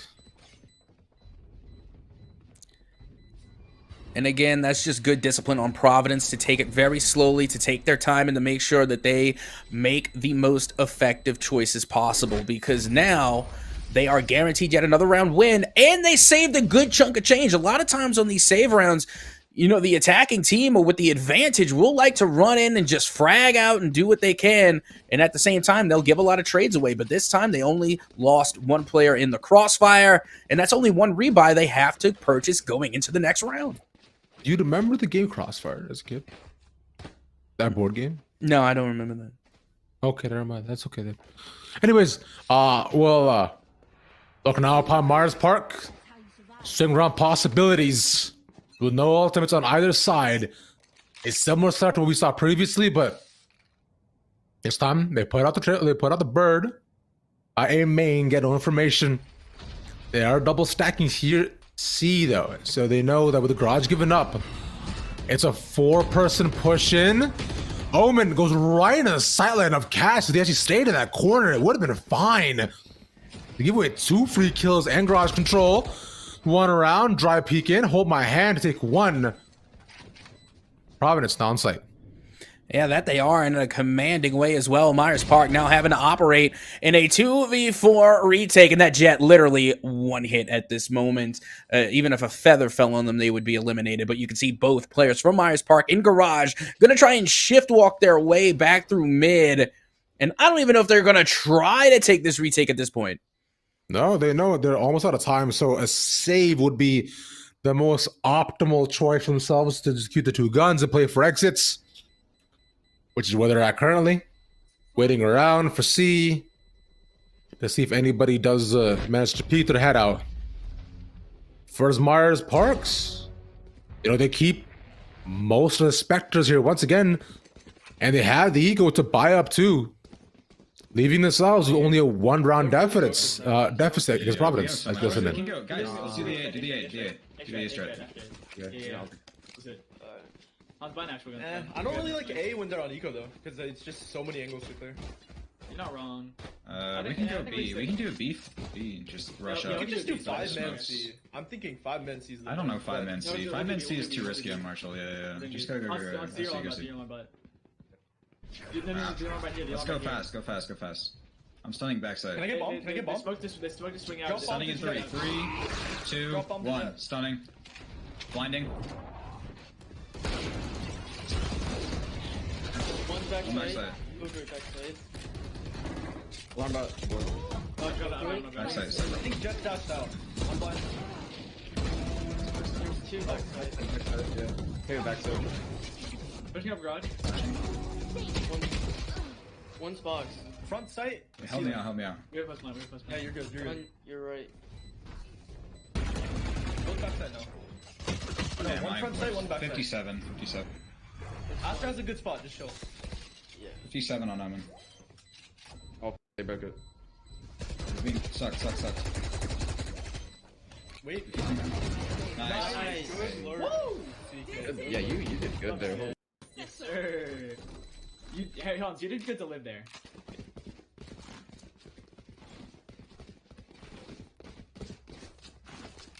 Hey, all right. Clean comms, and you know what? That worked out well too. They know they were on an eco. You pulled out the strat, clearly confident and practiced, and their pushes here as well too. Providence seems like they've been scrimming a bunch. Oh, absolutely. You know, the proper call-outs were made. They knew not to go C-long, especially going up against that Marshall. And then, you know what? Myers Park also did not play bad either. It was a save round, and yet they were able to take 3 eliminations, forcing 3 rebuys, and now they do have themselves a round where they can buy up. So this is going to be a real deciding round here for either side. Whoever takes this next round is going to get a huge boost in the late game as we get round 17 underway. Indeed, they will. Flank all the way around. Flash to take two. Cass, a little bit tumultuous on the transfer, but works out by the end. And now, on is Myers Park 3 strong, and I don't know how they enter this. Faith, Trust, and Pixie Dust? It's my only guess. Sure. Yeah, why not? And right now, Providence is just like absolutely going off on the flanks. They have been getting such the meanest flanks so far here on Haven. And now they can't even get picked out of down low as they continue to lay down the damage. But look at this. Neil before me does find 2 and now an opportunity to get the defuse. 2v1 easy transfer for CK. Beautifully well done.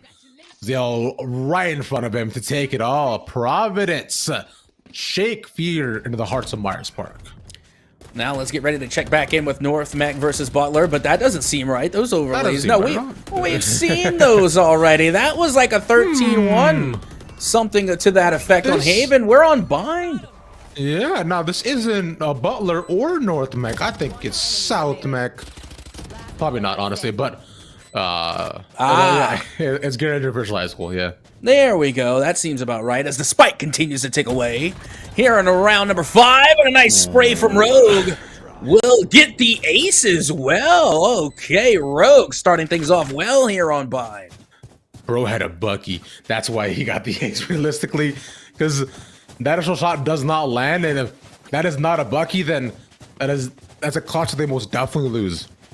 But things worked out, which I'm happy for Rogue. As they're 13-3, 5 rounds in. Oh my god. He's been having a game. Oh yeah, and it's barely started. Just think, he's got plenty more left to go. And on their way to drop a 30 bomb, all things considered, as they get ready and on their way to push on the A site.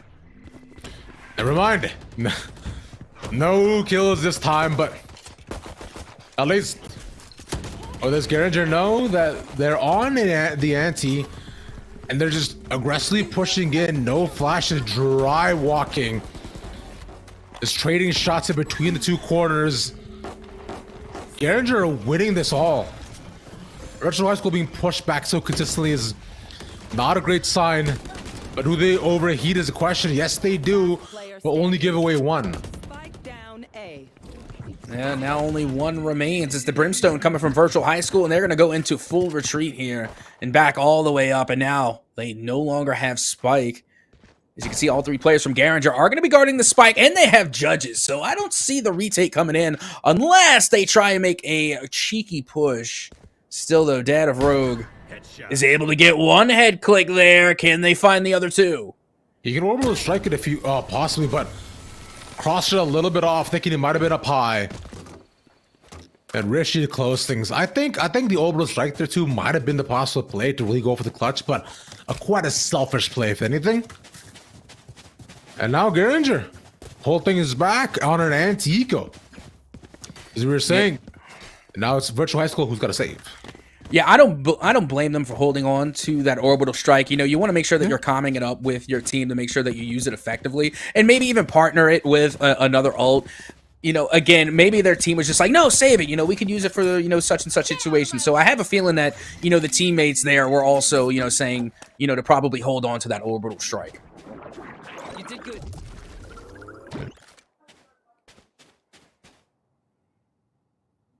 Nothing found with Dizzy. Retro High School, though, playing it really slow and careful. Lightstrom can go big here. Right there. You can see Rishi, they know where they are, but they're not peeking. They're playing the slow game here. I'm going to be interested to see if it actually pays off. As you can see the Spike now heading mid. They see 2. They have orbital strike, Blade Storm. Ooh. That is a tough whiff that will cost them, but instead it's Rogue and Dad of Rogue who all walk in. Cheeto Fan with 3. And the Util is one that takes them out. Not a 1v2. Looking for a possible ace, and around the corner, Akko catches him.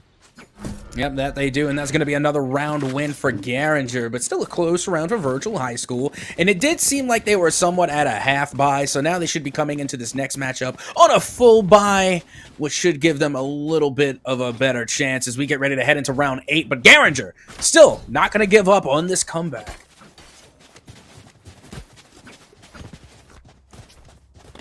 Still got a lot of heart here left, my friend, and from what I imagine, this should be similar to the Palisades type game where we're going to go back and forth and back and forth and back and forth the full distance from what we experience.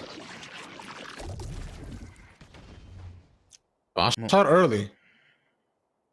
The full buys on both sides and 2 ultimates. Virtual High School. Thing to be. And I'm interested with this composition, seeing how both sides decided to go with the Sage. Again, we're seeing another double Sentinel comp coming from Virtual High School. And am I the only one who is not for Sage on Bind? I feel like now this is the thing.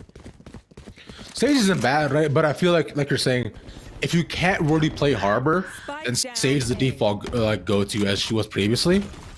Or it may not even want to do the Viper, but yeah, I think Sage is a lower tier pick, definitely. Well, Line though. See, yeah. 4K. Sorry, Lena. It's a 4K. Nearly being able to pick up the ace, but let's check back in with Providence and Myers Park on this listen in. So we like right here. No, on the other side, other side. Other side. Someone go garage window. I see. My bad. Swing off me. You can do upper lower. You have your turn. You have your oh. Yeah, Zero, you can swing off me. Yeah, well, I don't see anything right now. Some B. Do you want me to smoke garage? Do you want me to smoke garage? Yes or no? Yes or no? Right now. No. Okay. No, you can't. Okay. They try to. They're gonna ult. They're gonna ult. I'm gonna smoke B man. There's no ace B. We have A open, bro. Nothing C. Yeah, no, there's a turret there. There's a turret there. Yeah, there's a turret. Nothing C. Or only presence on B. They're probably gonna rotate back A. You get anything or no? Mid.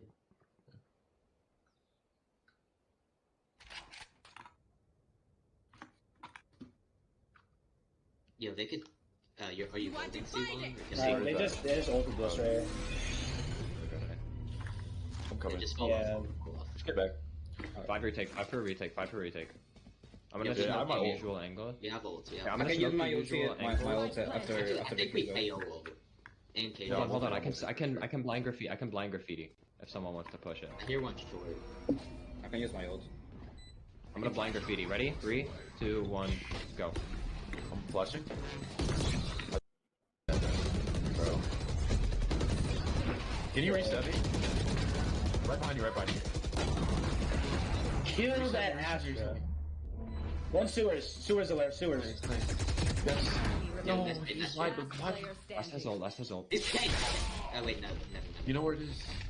Good luck. Oh, no Yeah, time. two bullets. No time. Run safe. I'm not gonna lie, bro. I don't know why you lined up with me. Whoever did that after they reset me, bro. You stood right in front of my body.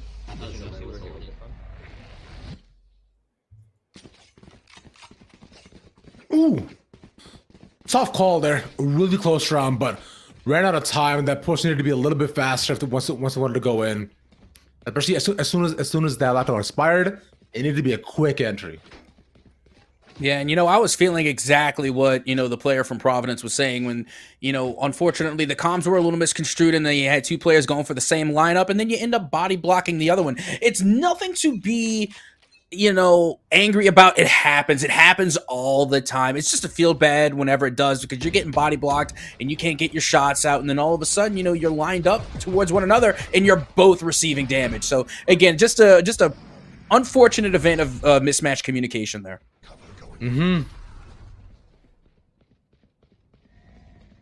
See if they can clear comms this time. 11-9 between the two of them.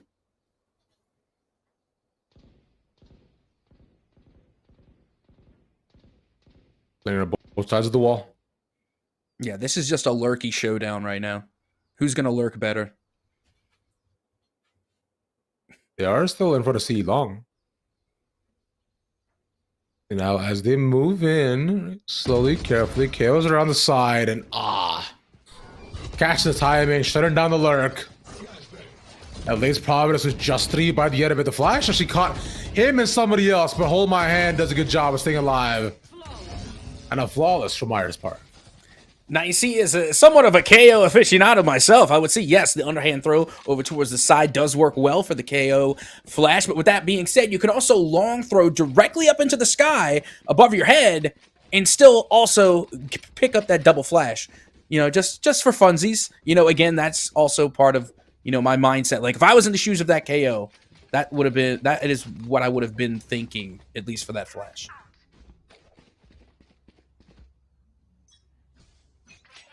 I mean, throwing underhanded flashes is tough, man. You gotta time it right. You gotta know where you want to go with it. You also gotta ensure that you're not getting for the people with it either. I speak from experience, because I do often. But an even spread for the defense for Myers Park. Around here would be clutch. Forcing Pop was on a save as well, and pushing them to possibly match point.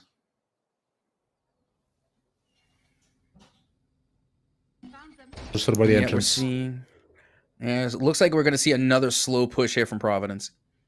They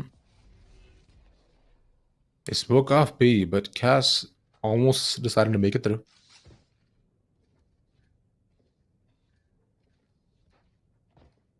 Seems though they'll regroup and move to A. And look, trying to use that Marshall there on C long, and this is, again, somewhat of a force buy, if anything. I mean, I don't even want to call it a half buy, because you got the pistols there. You know, you're seeing the classics, but at the same time, you know, they got a Marshall, they got a Guardian. So, you know, I'll call it a force, if anything. But you can see now, it looks as though they are going to commit to that A push. The dash, luckily, does not get punished as he goes back in the corner. Smoke around the side as a clear out of hell, but ooh, Neil catches 3 past his own covers, and Myers Park get the round they need. Yeah, no kidding. In Providence, you know, for lack of a better round, unfortunately, they did get the save round that they needed.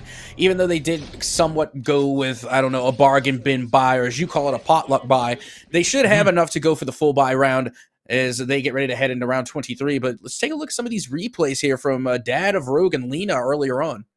Yeah, this was Lena previously who, you know, matching up 3K as well to an incredible clear off by the end. The swing to close things out. That right there was Poggers. Yep, that it was. As now we're heading back to our matchup here, and we're heading into round 23. 11-11 between Providence and Myers Park. As you can see, the concussion does go out. Doesn't really connect. And now... huge knife as well. Yeah. Now it's going to be a full push here coming from Providence over towards the A site. No, not a full push. You have one lurker over there towards mid as the Cosmic Divide goes out. That nade should actually land right between the entrances. Yeah, there you go. Not exactly ideal for shutting them off as sewers, but this wall, though, is clutch as it allows them so much cover. But from here, Providence have the lockdown. They know they need to evacuate. They're leaving one person on site to watch for the entry in, and there we go. For that, they play patiently. 1 up heaven, 4 down below. They gotta look to enter in. But they're dry walking into the site, avoiding the notice of the flashes. Oh, my hand takes 1. It turns into a bloodbath between 3 as Myers Park comes out on top. Yeah, now the defuse going on the way, trying to blind fire through the smoke. Doesn't get much, doesn't get any. And now Myers Park will be able to get the defuse, and they will hold on as they will take a 1-round lead over Providence and go onto match point. And we mentioned it before as well. Providence, we're going to be forced onto the save if that round does not go their way. And it is, you know, kind of a half-by situation like we were mentioning previously. They managed to get at least, you know, most of their guns, but with the zeros, right, they know they have almost no util left to buy either. So it is a tough call from what they present. Not going to have full util here. I mean, all the full flashes that Providence need this round desperately. And they just run on in. They get spotted, a dash for a dash. Well, it's not so much love lost here for Myers Park because Haven, as we have discussed many a times before, is a map about retakes. You can give up sight as long as you can, play retake pretty successfully. And since they did not lose any players in the crossfire, Myers Park will be able to play a pretty solid retake as Rand will get the first limb here in post-plant. Lurk gets shut down, the Southern Law Command, but Jet goes down early on. There we go, that's everybody out. But from here's a 3v4. Nice first shot. They got to clear out C-Long here as well. There's still one shot in the corner. It's still that same Jet. They get the flash, but the gravity load makes it that much tougher. Yeet Enjoyer with a 4K down to a 1v1. Providence survives. The discipline of, I believe, the KJ there hiding behind box to wait not just for, the Sky to push forward, but also for the KO to come back around in front of box in order to pick up the 2-piece. That was some trigger discipline. Anybody else in that situation would panic, start firing, and then give their position away. No, they kept cool, calm, and collected, ice in the veins, and were able to solidify 2 eliminations, all but confirming that round win going in the way of Providence. If I'm Jetta personally, I just stay and I have to get my 1, and then from there to just deny the plan, delay so my team can get over here. Just because I like to go with things for risky plays. But instead now, if you switch on over, Myers Park, they did quite well on the attack, but we'll see if that trend continues, leaving the KO on the lurk instead. Making noise around C. A flash initially out A lobby. Allows them to cross over. And already trying to find some cheeky peeks here. Jet not able to connect, and they're going to have to dash back. But look at this. Talk about a lurky turkey. Check this one out hanging out in the corner. Fade also gets caught here. They do love playing those close angles. As KO is now rotating around. No one checks the corner here. Yeet Enjoyer takes 1. And Cass as well with the swing out. 3 members removed with a spike also left. Not a bad trade-off for Providence. They lost 1 and they take out 3 in the trade. And looks as though that they're just going to continue fighting here on the A site. As now you can see the peak come from around the corner. And it will be Finite in order to find the elimination, as they are the last player surviving here from Myers Park. They got to do something. They got Blastrom out here as well. We'll see if Finite can just survive. But with no spike, it's just a matter of time. And he knows they're all playing A along. He'll just stick around and wait and chill for things to end off. Because Providence is not against the clock here. He is. And there we go. And you know what? At first I was wondering, do they really need to activate Bladestorm right now? But honestly, at this late in the game, you got to do whatever you can to secure the win, especially in OT, because, once you get that ult, it's kind of... I'm not sure. Do you lose the ult in the following round, and does it get reset? Ult, yeah, I was pretty sure it gets reset. So yeah, definitely, you have got to use that ult. Yeah, it is a complete reset each and every single round. Both teams start at equal standings with same eco, same everything, and 3 points in their ultimates, I believe. So somebody fed the Jet in order for them to get their ult there in that round. So I'm wondering how they were able to get that one. Well, by getting 3. Either way, we'll look once again at more highlight plays coming out from Lena with the Garringer Virtual High School game. Data Row taking 2 with the yellow, but Lena popping off on this Reyna. Seems as though that no one can enter their sightlines without being taken out in an instant. I mean, what can you say besides Lena is the headshot god? There's really not much left to say about that. They've been finding head clicks all day long. And, now that we're looking at Garringer versus Virtual High School, you can still see that Lena continues to pop off here. But Aiko will be the one to solidify that win there and get that final elimination. But now we're checking right back in with our match between Providence and Myers Park. Ace denied, but... still a 4K isn't too shabby either, like you're saying. Providence now 1-0 up. They have been up almost half the game, but Myers Park, that slow crawl back in, has proved to be their undoing. Now on the attack here, once again, alarm bot by B. The most set up for KJ is instead by Garage. Oh, they completely smoked off B, so they're going to go for the quick plant and try and get this down ASAP, and they do. And now they have to get off site or at least find their way up. As you can see, Fade No, Jet has already managed to get themselves up on rafters, but after that doggo has gone out, they should know exactly where they are as the push now comes in from Myers Park. Makes it that much tougher. Cass to get one a 3v4 by the end. The flash shot is nice. They gotta continue to delay, though, is the issue. A tap, but they have the dogs around the side here, too. You know, before me, they ping where it is, but it's a little bit off. They're just holding it here, and they get it to half. This might be dangerous. Providence knows you gotta do something to delay it. Keiki with a spray. Myers Park going up.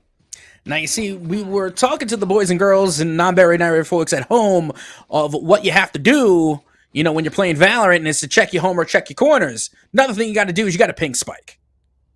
Yep. Definitely got to ping spike.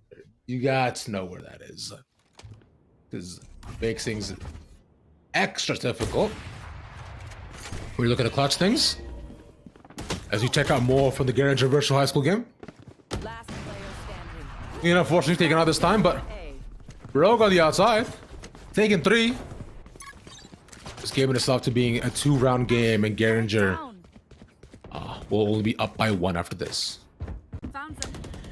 Yeah, that poor Sage literally had nowhere to go as they will be gunned down by Dad of Rogue. And that will give Garinger a 1-round lead here. As things are well and underway here on Bind. And this is really where we spent the majority of our time here today. Yeah. Close games across the board in Haven indeed. Yeah, we got 2 OTs today, which has been ridiculous. But and expected result for our final week as playoffs can start up in the next little bit. Our homies, we're looking at the final games of the regular season. Providence and both Myers Park too, hoping to at least upset one another at Myers Park. So one would be nice and can cost. Oh my god, that still connects.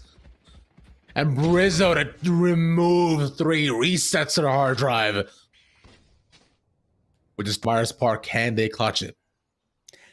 And right there, we just saw the dangers of trying to full send onto site, which I am a huge advocate of, by the way. I am all for going full aggressive on the offensive, pushing a site. But at the same time, if you're Providence in that situation and you call that correctly and you gamble correctly, it can pay off huge. And Providence were able to call that one and read that play perfectly in order to really punish Myers Park for their over-aggression. Seconds left. And now Myers Park with the spike in their hands, B in their sights. They do have an open sight line, so they can just walk in and get this down. But that's an indication heard. Astro on the side. Gotta do what to possibly delay, but not gonna happen. Can't pull them out, and they do get the spike down. And now it's a matter of survival for both. Well, here comes the retake. Underway for Providence. They're not able to solidify that elimination, but they do off the double swing. And now a beautiful shot coming from Rand. Will get 2, but can't get the 3rd. As Providence will come in clutch. Yeet Enjoyer to be able to get the defuse and the round win for Providence. Providence did also have the sight line there as well. Almost got 3 1v1s. And if Sky was allowed to reset, get the flash, get the ult down, if anything, that might have looked like a very different scoreboard. But now instead, back and forth we go once again between Providence and Myers Park. Yeah, and right now, Providence, they just need to get it done on the offensive side of the spike. It's going to be easier said than done against Myers Park. But once again, we find ourselves on match point as we get ready to head into round 28. Right around the corner from yet another 30 bomb in rounds. But also, if you look at the scoreboard, we have a couple of players who are around the 30 bomb in eliminations as well. What we were expecting naturally when the game goes this long. And back onto A, go again. Providence 2. Inject to make the entry, go in, double smoke around, one caught in the corner, Rand taking Cass. Pops off and clears out the side with 1 more left. And the ace is on his way, my friend, along with a 30 bomb and above.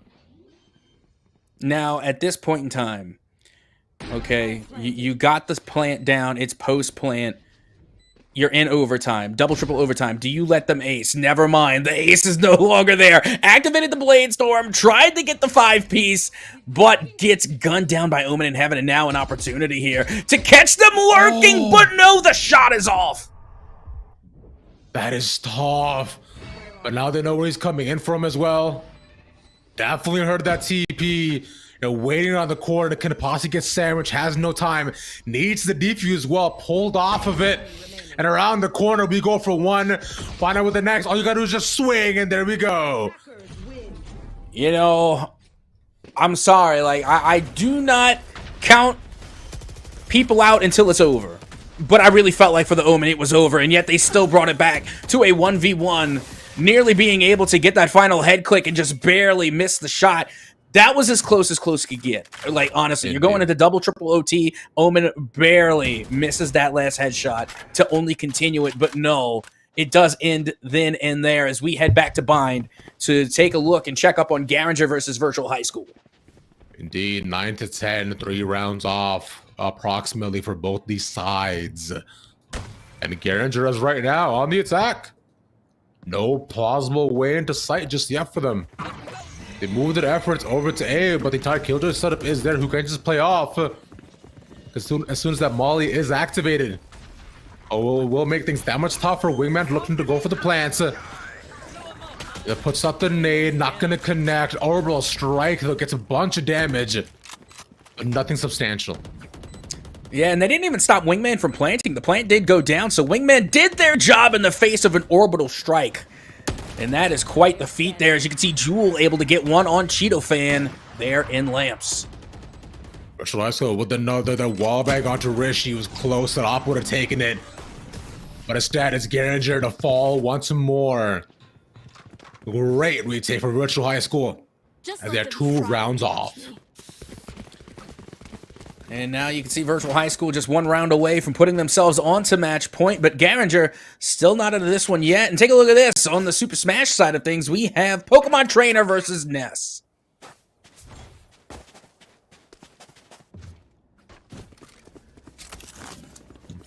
Squirtle did a fantastic job blocking the home run bat, but they couldn't block forever. As now you can see they're down to the final stock. Ivysaur now comes out, does a good Vine Whip, and Ness is actually a fantastic counter to Ness. You would think Ness is dressed like a Pokemon trainer too, so you would have been part of the squad, but it doesn't work out, unfortunately. Specifically, a grass type around the forest. Grass type trainer. That's the vibe. I believe that. Lockdown though, put out early. It does at least stop the plant and waste some time, but they're gonna look to at least do it anyways, because remember, Wingman can just do it by itself, but they'd go for the swing, a risky play, and now they have abandoned the spike on site. Oh. Yeah, they were able to actually go for the res, and it stuck, so they were able to get their player back into the fight, and now Virtual High School down to 3. Garinger 4, looking for the trades here over towards A main, and that spike still not planted, so they don't even have control right now. This is going to have to be quite the frag out coming from Garinger as they break out the Thrash now, and they do find one. Oh, the Thrash connects on his target, and Jewel, who started things off too well, unfortunately not be able to do anything. Virtual High School, I gotta say, overheating a little bit. Taking unnecessary peeks and going out on angles, which they did not have to cover. Flash just dry looking on 1v1s against 4. So, cost on the round, which could have been match points. And now for Garinger, it's just a matter of time before they could possibly try to get one more. And meanwhile, we're checking back in on our Smash match, and already you can see the Pokemon Trainer does have at least 1 stock advantage over the Ness, and is looking to lap them, and they do! Following it up with a huge up air, nearly getting the limb, follows back up on stage, and actually kind of does Ness a favor, but once again is going to be sending them the full distance, but not quite into the blast zone.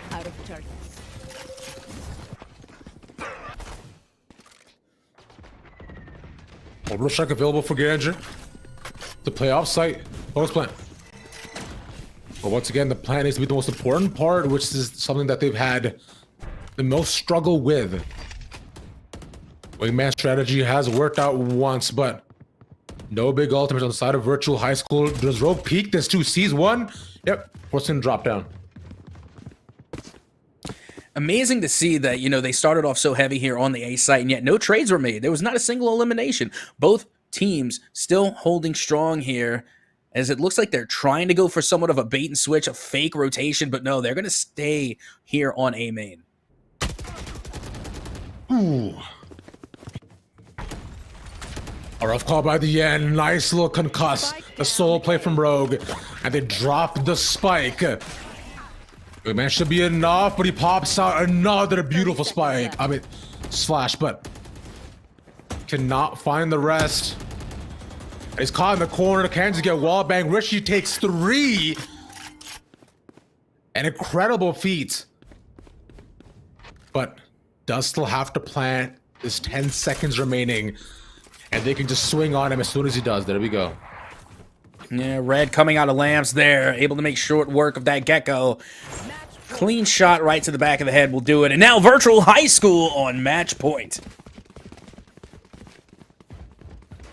One more is all that is needed for them.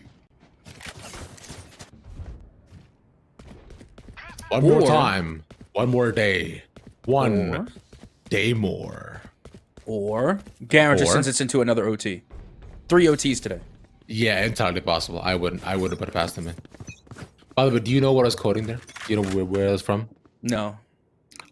That's from how you say the Miserables or Les Miserables. Yeah, I don't know what that is. That's a play. I don't know. I'm not one or for like theater. a musical as well. Yeah, like, it's musical. Yeah, I don't know. I'm not very cultured, just to sadly say. 5-stack round. A sites. With Garinger looking to pull out whatever plays they can. There is the orbital strike, as you already mentioned, but Rez and the Rolling Thunder for Virtual High School, leaving them with a lot of opportunities for defenses. Full rotate over to the other side, though. That was an interesting sight line to take with the judge there. I mean, you might have been able to do damage, but if that's a double swing, you're going to get dropped. Meanwhile, here comes Red with the op. Great sight read, but can't land the shot. Shot put out to elbow, lines it up. R3D really took his time with that one, too. As he puts him out in front, that's 2 taken, tries to pull out the fake.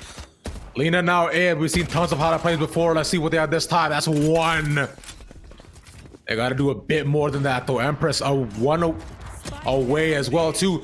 As a spike actually gets stopped, they can't get it. They get wall banged. And Garage have no more time. GG's. Nope, our overtimes are going to be held at only 2 today, as Virtual High School will be able to take the win 13-10 as we get ready to head back into the Smash matches, and we have Ganon versus Little Mac. This is the final game of the day, my friend. Our last escapade and our final experience for the CMS Esports League. Let's cherish it together. And I am going to cherish it because this is rather sad. And now we're seeing one of the heaviest of the heavies go up against one of the most fragile glass cannons in Smash. As you can see, they're charging up, trying to land that punch, but it does go way awry. And now KO punch is activated. Oh, tries to get the dodge midair. And up air, though, would have been the ticket for them to survive. But even having the KO up to not going to get it again is just a bit too good. Both these players with awful recovery, so any sort of launcher will do it. Well, here you go, going for the edge guard, but they dash the other way. Ganon now with the wake up and the recovery, and a good trade there coming from Little Mac. Puts Ganon at 103%. But still not enough to remember, this is still Ganon. But some on the outside, up, recovery, up once again. Can't edge guard it, but ooh, tries to get the fade away with a slide. And the trade slides again. And Little Mac now looking to be in a little bit of danger as they get hit by the big smash. And Ganon will now take a 3-1 stock lead. This is so tough. Little Mac should be able to get this, but coming back from a 2-stock lead against Ganon seems nigh impossible. And perhaps if they can play the cards right, it might just be a 3-stock lead. Oh my god, what a launcher. But nothing more out of it to the edge of the sword. And that is it. My friends, with that Ganon win, we have reached the end of our day, the end of the regular season, and the end for Captain Atsoka and I, and of course, Daposaurus behind us, producing. Cap, any final words you had? Well, it has truly been an experience here, and I got to say, this has been like my favorite league to cast as of late. I've been extraordinarily happy to cast alongside you as well, and thank everyone again for the opportunity just to come here and cast some Valorant and Smash simultaneously, which are honestly two of my favorite esports right now. So again, this has been absolutely extraordinary, and once again, I'm just thankful for the experience. I'm thankful to Dap, who I will not be seeing the last of because, wink, wink, we have some future endeavors together, and I hope to see the rest of you just as soon. Yeah, indeed, my friend. Yes, I do. Thank you all once again for watching. Thank you to all our producer TOs and everybody else, and all, of course, all the teams as well for making it this far. Good luck to all of you in playoffs. And now, with that being said, I have been Ravish, you Ravish, most Ravish man at the internet. You have a good night. Peace.